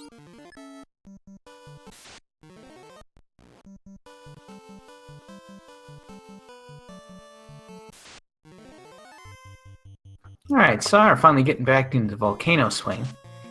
This is usually the first fiend to be defeated, because you often come here anyway because there's nothing stopping you from completing it. There's no quest item you need to unlock the bottom half of the dungeon or the front entranceway or anything like that. So as a result, because you come here all the time, it's usually the first fiend to go. But here we are, Sar taking him down second. Yeah, and on that note, one of the things that's currently in our beta right now is the NPC shuffle, which shuffles the items that NPCs give out, which definitely brings into question where the items are located that give you access to the bottom of Earth, that give you access to Sea Shrine, that give you access to Mirage and Sky. And so definitely look for that on the horizon. But in the meantime, on Randomania, on the Randomania Marathon Sunday night, that is this Sunday night at 8:35 Eastern, myself and a couple of other runners, Shofu Kamachi, Edgeworth, and Joker MB, are going to be participating in an exhibition match of the NPC Shuffle to debut it, sort of, to the masses. Yeah, due to the nature of not interrupting the League format, it's likely that the NPC Shuffle beta will make it into the main Final Fantasy Randomizer game around the time the League ends. That will be about a month from Monday. That's a rough ballpark time. But in the meantime, it is always available at beta.finalfantasyrandomizer.com. And if you want to try it out, you're more than welcome to join us. We're always looking for people to give it a whirl and provide feedback, especially if they encounter any kind of irregularities, but it continues to get more stable every day. Yeah, and it's going to be a mixed bag on whether or not it will actually be ready for the tournament, or if this will just be a traditional, what our current build is 1.6.4. It could be, somewhere in that regard, or we could have the NPC Shuffle. Those are things that are going to be tested and plotted out as we get closer towards launching the tournament. Yeah, the question is, how much harder does the NPC Shuffle make things? So, in terms of making the game harder, it does require, a little bit more on the spot thinking about your routing when you find something that takes you to a certain NPC.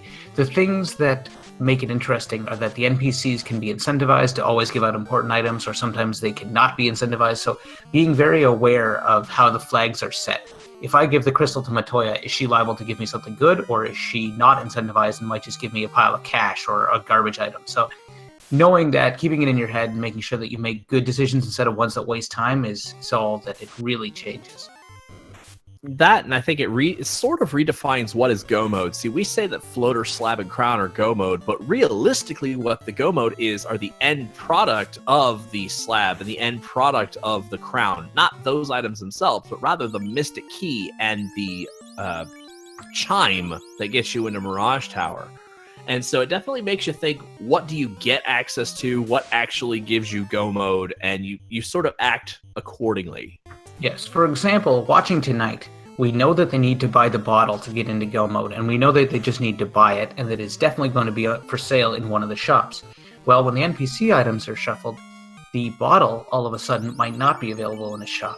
And more importantly than that, the fairy herself might not give you the Oxy Ale.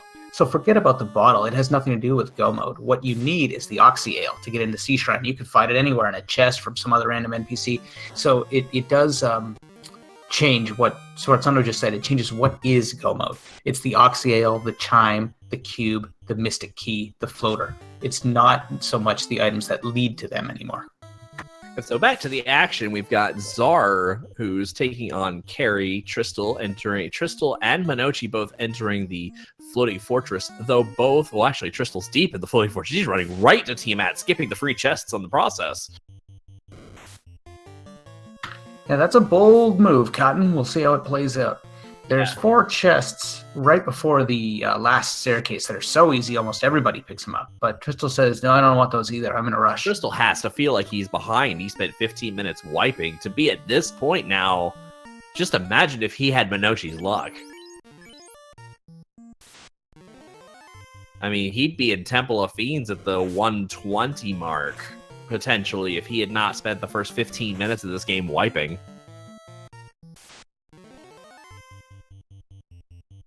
So anyway, sorry, one last plug. That is Sunday night, Randomania, 8:35 Eastern is the NPC Shuffle Showcase. So tune into that.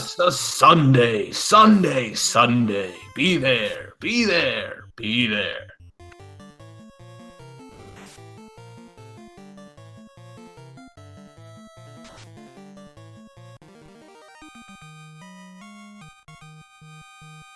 And so Zar lost a fighter early, probably to one of those Bane trolls or something like that. And so he's just taken the rest of the volcano with 2 white mages and successfully takes out Carrie anyway. Quick check-in on Quicklit. He's also in the Sky Fortress, but behind Tristal and slightly behind Minochi. He has 3 orbs lit, though. So yeah. I don't think he has been to Ice Cave, though. I think that's the big thing at this point, because he's checking chests in Sky Castle. Floating Fortress. Sky Floating Castle Fortress in the clouds. So here's our first look at Tiamat 1, and he goes down like a sack of oranges.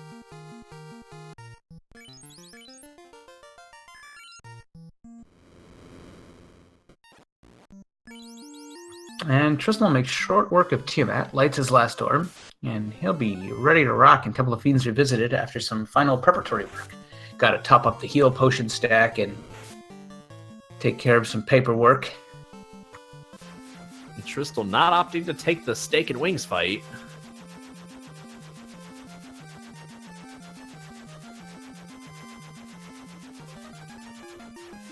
I think Quicklit either took a wipe or something, because he's back on the first floor of Floating Fortress checking chests. Not 100% sure why.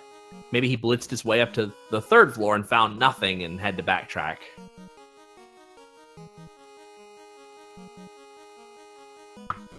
And our other off-stream runner, Ali G, is still working on lighting his 2nd orb, so not really in the race conversation in the Sea Shrine right now. And so we've got Tristal on the eye, and Tristal has... Well, let's just say if he makes it through this in one go, he's going to hand out a fair amount of Chaos Points tonight. To everybody not a winner already, I guess. To Czar.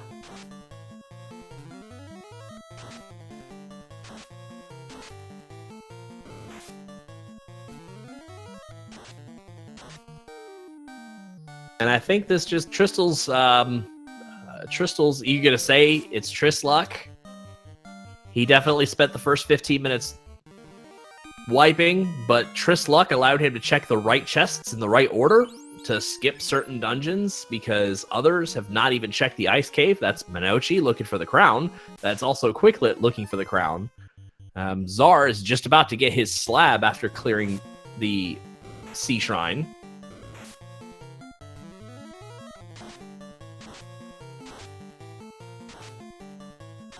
Yeah, he's Crystal's got a sizable lead here, especially owing to in particular, the crown finding ice.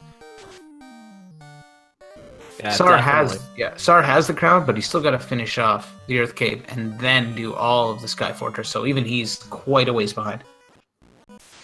You just meet me in the middle with the Sky Fortress thing, right? I just call it something different every time.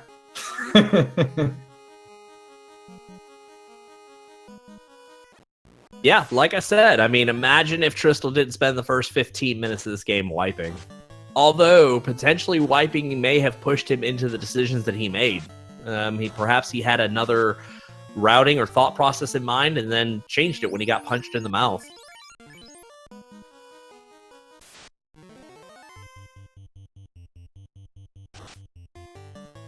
Well, I guess the only thing then to do at this point is to go ahead and declare Tristal the winner so that Commentator's Curse kicks in. Yeah, as far as I can tell, it's just about over. The rest is merely a formality and nothing could possibly go wrong. I mean, that should be obvious to all of our runners who are watching this right now. In all seriousness, Tristal does have a very sizable lead. I've done everything I can. I basically said it was a guaranteed victory. That should... If that accounts for anything. I'm pretty sure the fact that I mentioned the Commentator's Curse nullifies the Commentator's Curse. So You know it might. It'd be like, acknowledging the audience.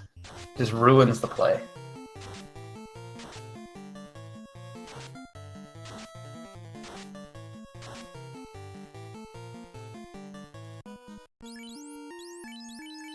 Alright, Tristal approaching the first Fiendry fight. As he gets to the end of the Earth floor. Still got some mud golems to get through. Seeker pointing out in chat now, it's I'm win gonna not.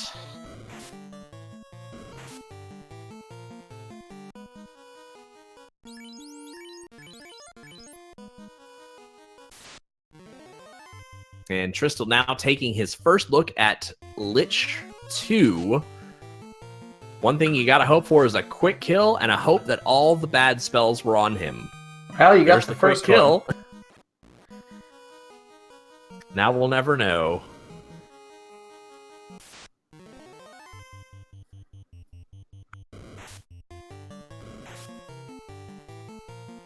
And so Minochi now clearing out the floating fortress for his second orb. Now he's got to head back and either do Volcano or Earth Cave. Still looking for that crown. Who knows? He may go... He didn't finish his Earth Cave dive. He's got that. He's got the rest of Volcano, as he does not have that orb lit. He's got the Ice Cave and Castle Ordeals left to do. So who knows? Looks like he's going to give Volcano a shot, which... Volcano's, I think, going to come up a bust on this bottom floor. Well, you got to take down Carrie anyway. Carrie 2's got Nuclear, which took out Win, but then he took out Carrie 2. So there's 2 down. And he's got Singular Life. Did not pick up Life 2 at 8, which he would have had 1 charge of at this point. Yeah, he's still got quite a few charges to cure 4 that'll make up for that. We got a good-looking Lich on Sar's screen. I like the fire. I like the blue hat. It's a good look. It's a real good look. Yeah, unfortunately, he's undead, so the fire is usually bad for him. That's a fair point. You know what else is going to be bad for him is running into SARS Party, who basically probably going to make him a 2-turn wonder at worst. So we got Tristal on the water floor, desperately hoping to avoid the unrunnable waters encounter that could run anywhere from, I think, 3 to 7. So far, so good. Yeah, those pesky Sahags, they're sometimes unrunnable when you run into them in Sea Shrine, but here you're good to go. And so now Minochi is going to take his shot at carry. And we've got Tristal on Kraken 2.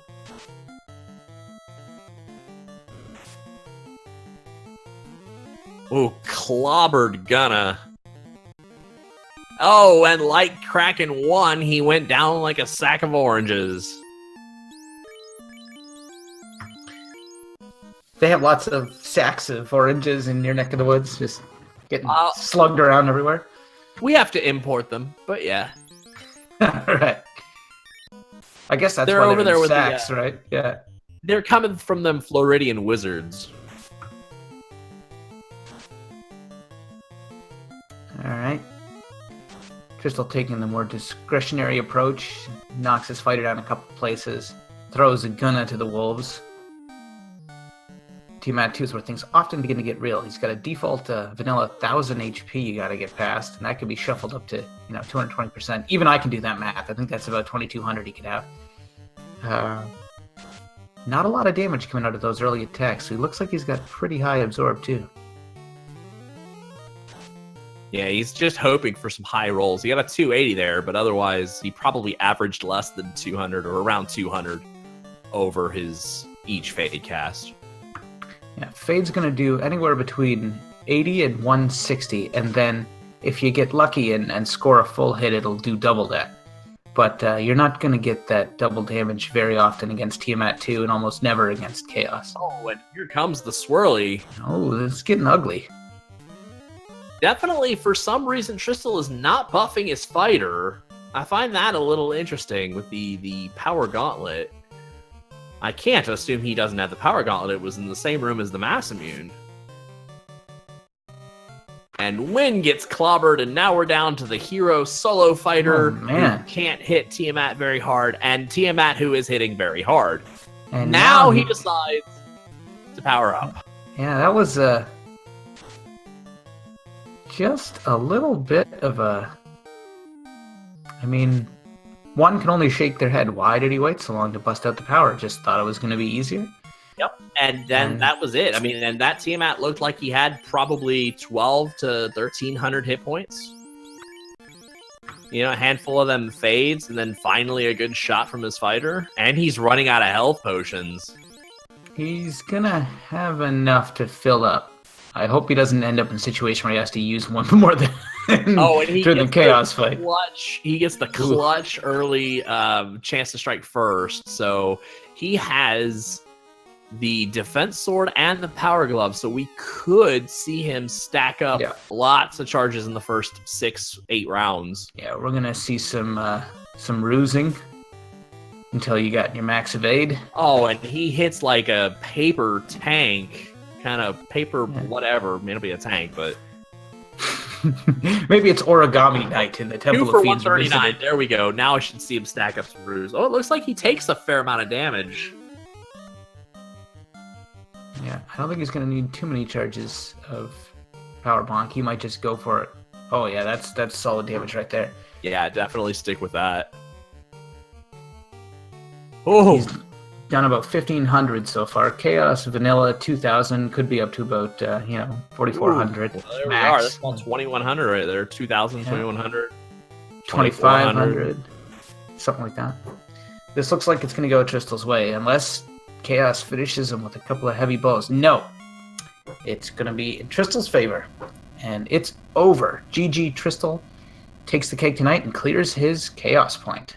That is an official SRL time of 1:43:20. We are going to try and get him in here on commentary, but that is just a well-played game by Tristal after spending the first 15 minutes just suffering hard he manages to make all the right decisions and swing this one in his favor. And now it's just going to be adding and stacking chaos points for those who don't have a victory yet in this race.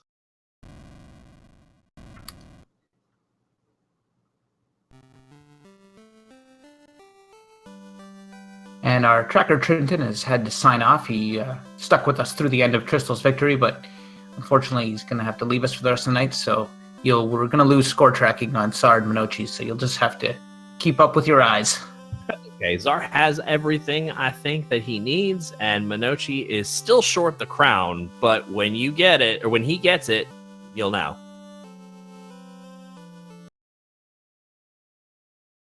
And so, unfortunately, I think that means Tristal's music was the one we were listening to as well. So, Nitz, it's on you. Let's get some background music going. Okay, we've managed to pull in Minochi's music. That's good.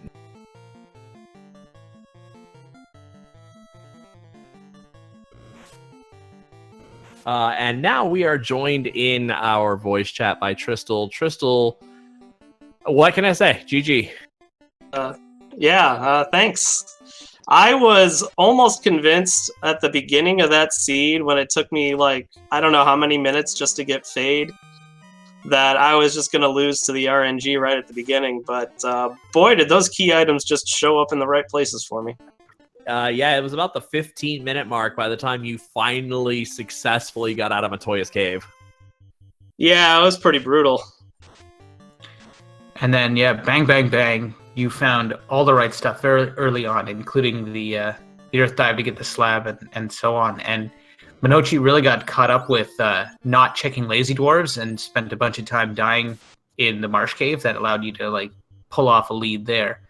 And Fuchsia and you were neck and neck for a while, but Fuchsia forgot to pick up the cube and then just sort of lost a bunch of time there and decided to forfeit out about halfway through. Well, that gives me some satisfaction after the last race, watching Artea skip Lazy Dwarves and get rewarded for it. So, that's nice. That feels good. Everything feels great right now after that victory. Clearing the solo knight chaos kill just makes it all worth it. Clearing your chaos point with only one more race remaining in the stage, so now back in the first place tie. So that probably helped you breathe a little easier, right? Oh, you have no idea how worried I was. I mean, it's this one and Saturday, that was it, because I took a week's vacation for the first week of this league stage, so didn't have a whole lot of opportunities to win one, and the first few I did, I was just having so much trouble getting the levels right and getting my offense on pace, but finally the seed showed up where we got level 1 Fade, and I even got Mazmune to top it off, so it all worked out for me. Yeah, with the way, and I mean, to pat you on the back a little bit, I mean, you're one of the Final Fantasy Randomizer's top runners, so I really thought you might have still been on vacation, having not notched a win yet. In a way it felt like it. Question from Artea, are you coming around on the Knight Master race, or are you still a black belt guy? No, I can't say I'm a huge fan. It's too gear dependent. And I don't think in any of the previous Stage 6 races I ever found Mazmune, and he was just garbage. So, Knight is definitely not Master Race. He's kind of terrible. Mazmune is what carries it. The Flame War burns on. I wanted to ask you about the Tiamat 2 fight. So we kind of cut up the fact that you didn't bust out the Power Bonk a little sooner. Things got a little tight there. Was that an intentional decision, or do you think it was a mistake looking back? It probably was a mistake not using it on the second turn. I kind of figured the Fade casts would carry me there, but Tiamat 2 had a lot more HP than expected, I think. So it ended up not working out as well for me, but I don't know that it would have made a huge difference.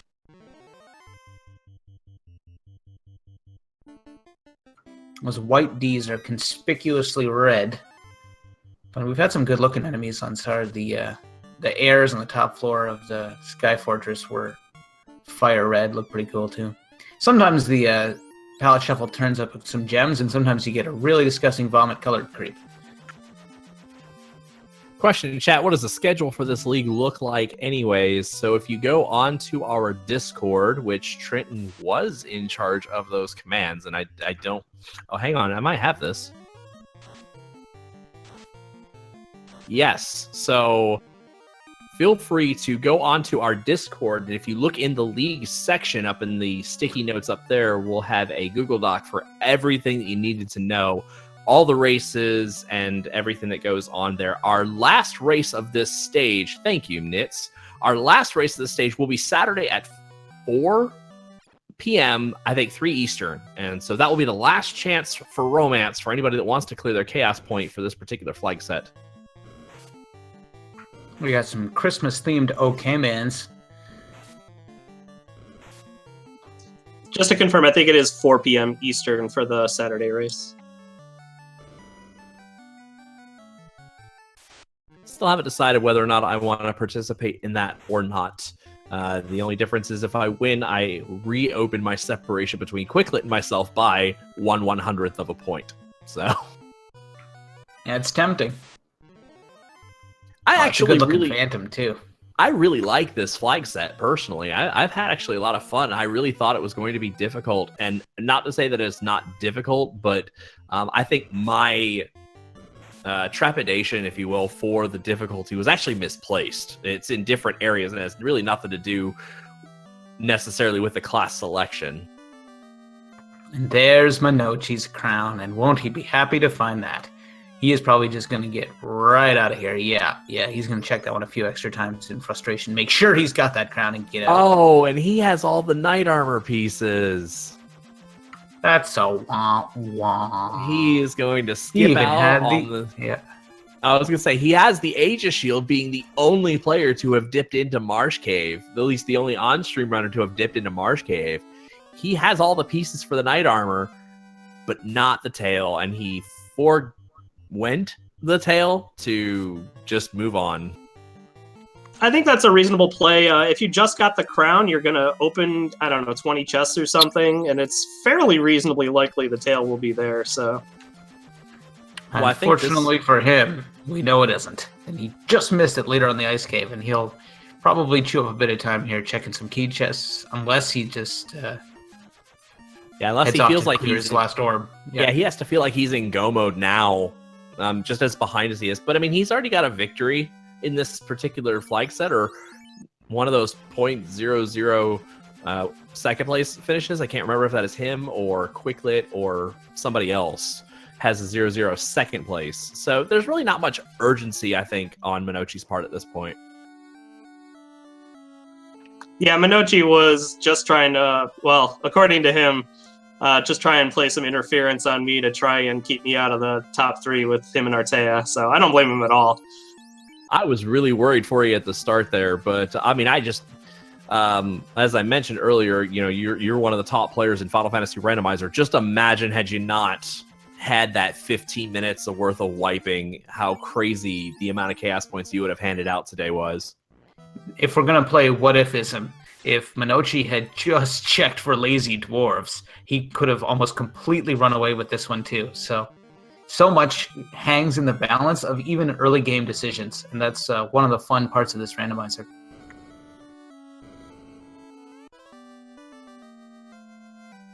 And Minochi almost forgets to grab the loot.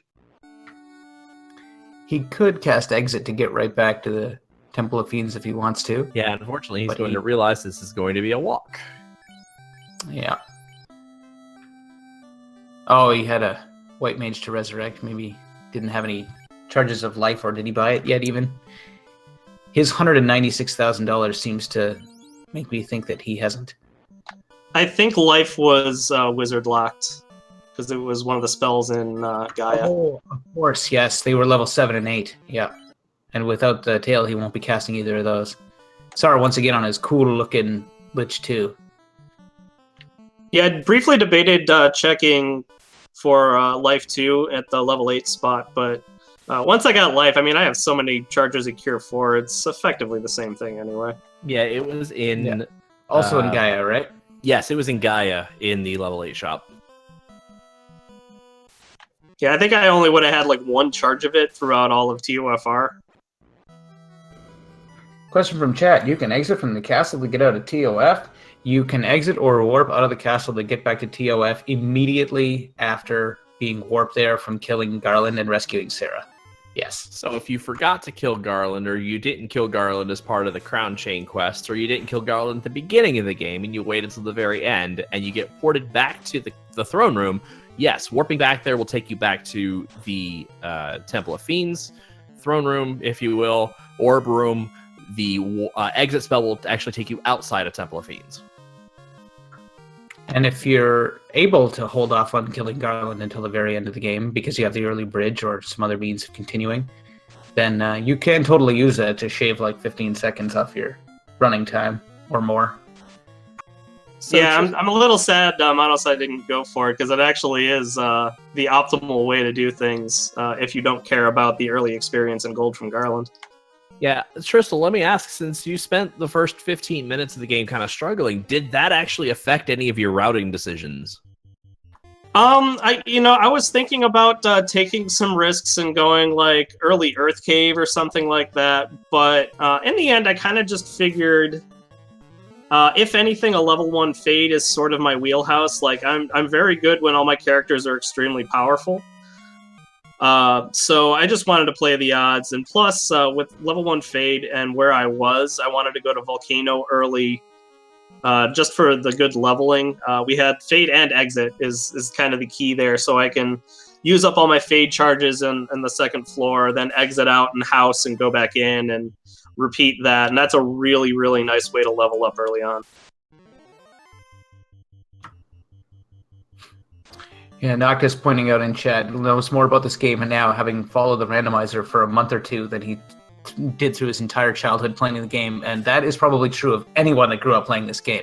When I was a kid, I didn't even know ribbons gave you resistances to anything. I didn't have that Nintendo Power Guide, so I thought they were garbage. And yeah, that was foolish me. I wish I could go back in time and say, Nits, no, equip those things. They're one of the only good items in this original game. You definitely would be surprised what you would learn about Final Fantasy, just especially on how the game's programmed. We've talked in the past about how the reason the crown is a required item is because the door just after Phantom is locked by the Mystic Key. And so that's one of those sort of sequence breaks that was discovered when you could get away without getting the crown. And so there's plenty more of those like that. And then there's certainly routing and just other sorts of elements about this game that just were discovered almost as a result. Well, actually, one of the things I'll point out right now, Zark taking a little bit of improper routing on the water floor and running into 4 waters. If you run along the wall of any wall that has a door attached to it, there are no encounters. So if Zar ran all the way to the bottom of that hallway and then along the wall, there are no encounters along that wall. And so that's just one of the neat little niche things that I didn't know about until I started playing Final Fantasy Randomizer. Yeah, the other way to phrase that is any bottom row of squares within a room that you can walk on, you won't trigger random encounters because the game uses a special tile for them to draw a little bit of a detail to make it look like the top of the ceiling of the wall. It's hard to describe, but it's right near your player's feet while they're walking. There's a little detail being drawn there, and anytime you're walking on something that is a detail as opposed to just a plain floor, it won't trigger random encounter. That includes doorways, that includes warp tiles, that includes everything like that. Of course, they don't trigger random encounters, but those wall tiles that you can walk on just on the inside of a room are also special and don't trigger encounters. My guess is the same thing is done with doors, because both sides of a door also do not trigger encounters. So going in, coming out, whatever, There's no encounter in front of a door. Yeah, the tiles in front of doors are special door close tiles that make sure the door gets closed and it plays the sound effect. So that and nothing in this game can do more than one thing when you step on it. So that's why if it triggers something, it also can't cause a random encounter first. What was that sound that you just made? The door closing sound. Okay, I thought we were in a Michael Bay movie for a second there. Apologies if that was really loud. Never know what's going to happen when you make sounds into a mic. No, it was fine. Well, I'm apologizing anyway, damn it. Yeah, because you're Canadian. Maybe. So we've got Czar on the Kraken fight and Minochi on the Carry fight. And then off stream, we've got Quicklit on the Kraken fight and Alligabrap in the floating fortress castle thing. Air cave. Air cave, I love it. Air cave is good. So here comes Minochi on that wall that I was talking about, except his encounter with Six Waters is going to halt him for a little while. So I'm actually going to be really interested to see if Monosai has enough resources to handle getting past Tiamat 2. I notice I think he danned one of his white mages early on. She doesn't have a whole lot of fade charges, so it could be kind of tricky for him. Yeah, I think he started this dungeon with that danned white mage at 4, 8 maybe. So you're not getting those charges as you're digging deeper into the dungeon.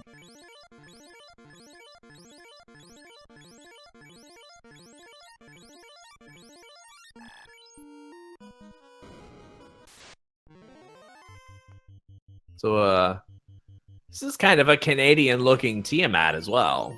I guess so. Or Poland or Indonesia or something like that. Yeah, it could be any number of things. Each one of those heads could be a very different nationality or culture.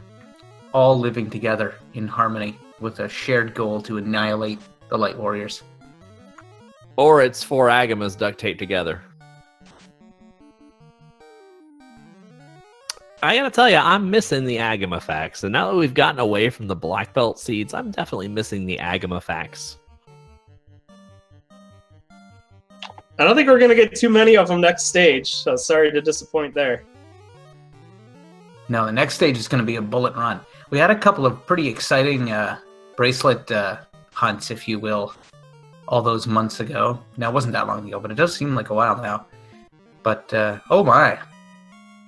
No time for that now. Sar just lost a couple of party members and finished off Tiamat 2. But he does come through with 1 white mage alive, so he's going to be able to bring this whole party back. Yeah, and Czar's still working that Vorpal strat. Gotta give some respect to that. Those are some scary airs. And Czar makes it to the Chaos floor. One last chance to see if he wipes to the exit boss. And no, he just plows right in. Oh, Chaos has got his fireman pants on. I think he's been soaking in a hot tub. He's normal from the top up, but, he may have not been in the hot tub, but his legs dangled in it a little bit. That's actually his normal color. He just forgot to put his beige pants on. Yeah, that's what happens when you have to be rushed out the door for work. Breakfast at 8 o'clock. Take over the world. Time loop, 9 o'clock. And Minochi, hot on Sar's heels, just about to begin his fight against Tiamat 2 now. I think Czar is about to power level over 9,000 on his knight, and he's gonna realize very quickly that Chaos had no absorb.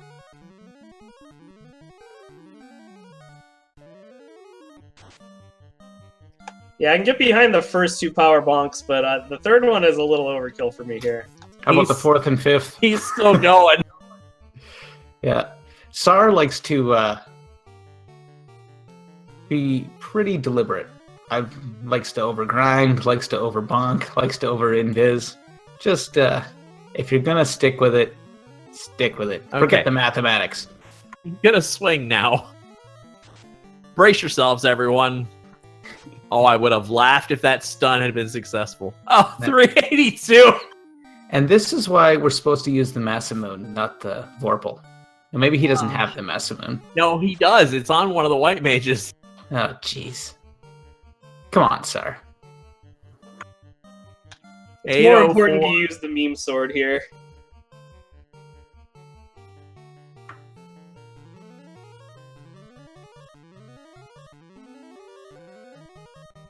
I was hoping for like an over 1,000 or something hit, but unfortunately, because he decided to use the powered up wet noodle, He's not really hitting him for any harder than Tristel did. The He pool did- noodle. He did get an 800 swing in there.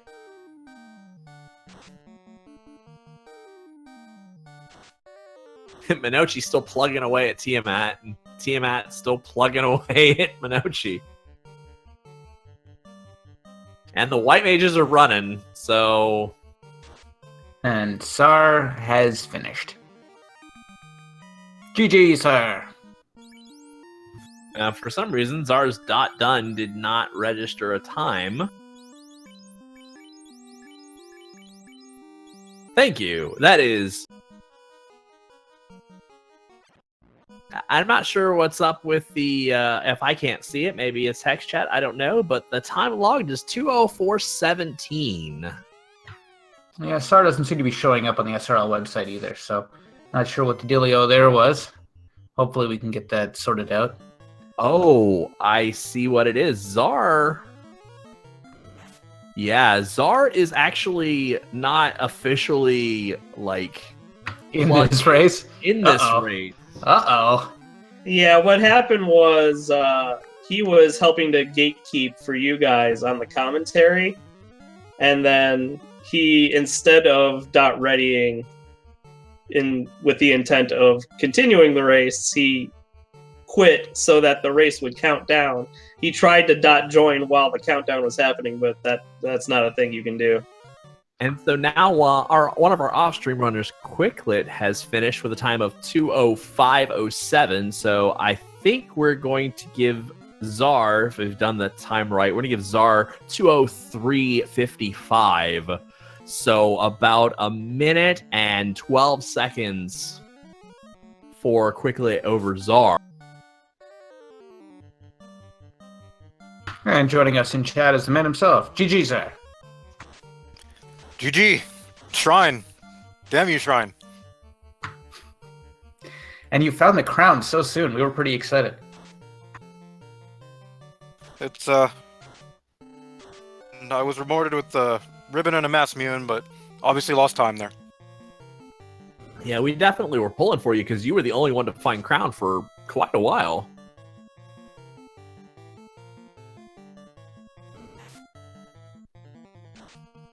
Bottle too, but I'm somewhat satisfied with this result. I think the Ice Cape gamble was good. So we're also joined in chat now by Quicklit for his second accident, actually third, as the SRL is updated, if you will. Quicklit, GG. Call it 2 3/4. And don't look down, but Minochi is also finished. Wow, that was kind of a close finish there.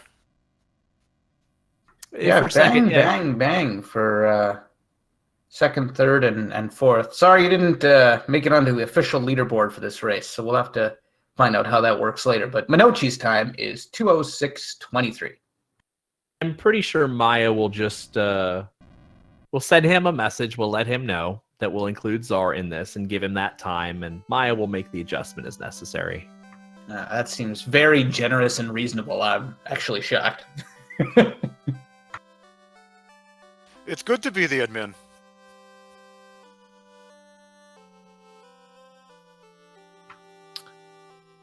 So quickly, you were our off-stream runner. Take us through your routing real quick, and I saw that you were just digging for the crown. Yeah. I checked everywhere except for Marsh. But yeah, the worst was the beginning. I think I finally was able to buy Fade at 14 minutes, something like that. I just kept beating my head against Temple of Fiends. Everything just hit way too hard. You and Tristel were in the same boat. Tristel did not make it out of that area until about 15 minutes in. Getting started was a bit rough. I got pretty lucky.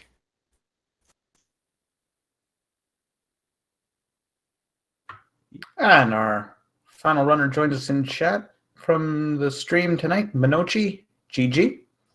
Good luck.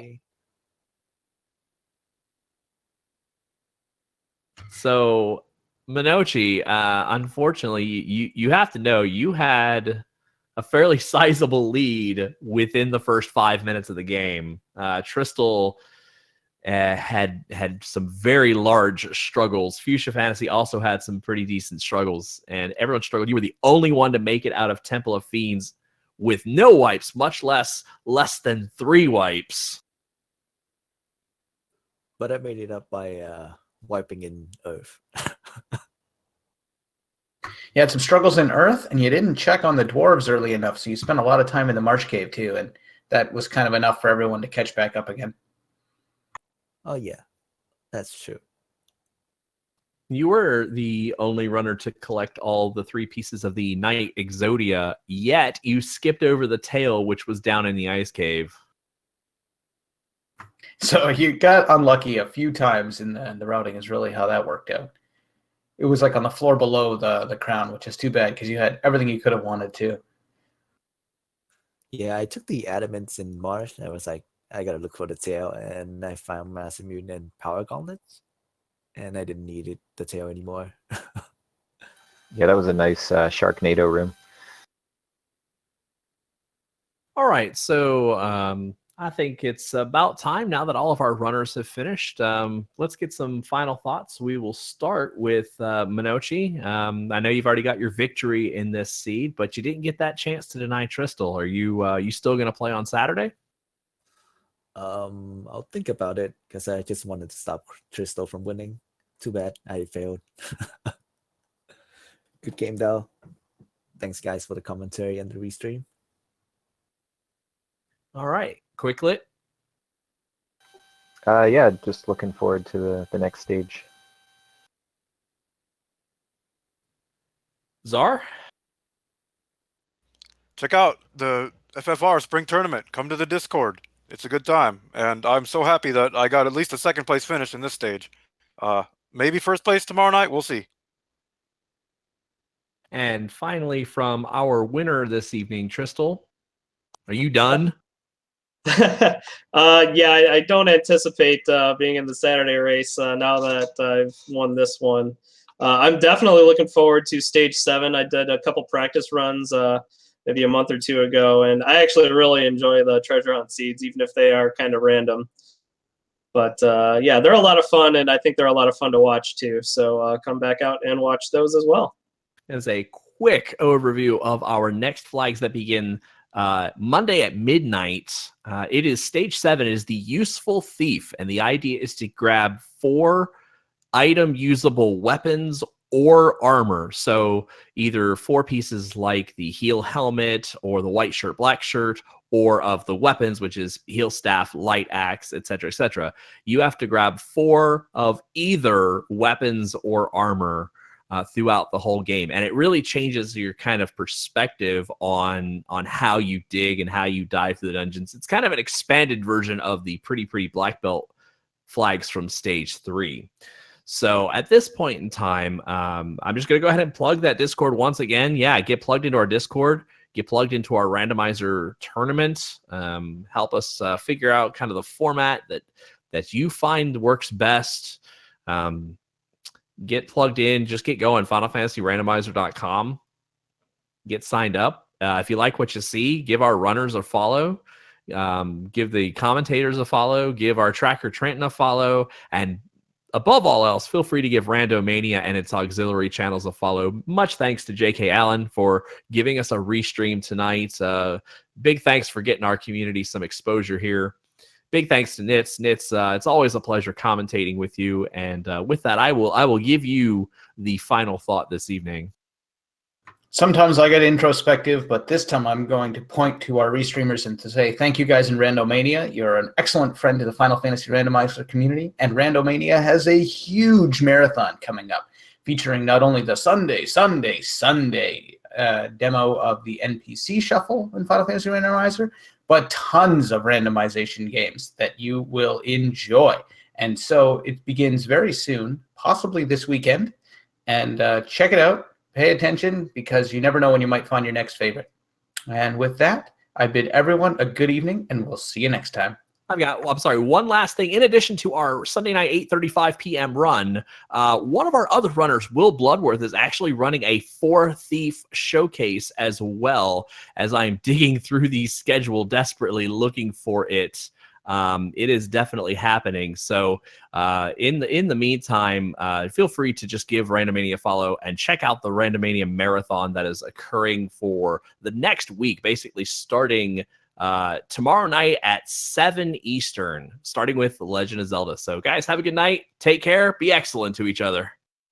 Good night.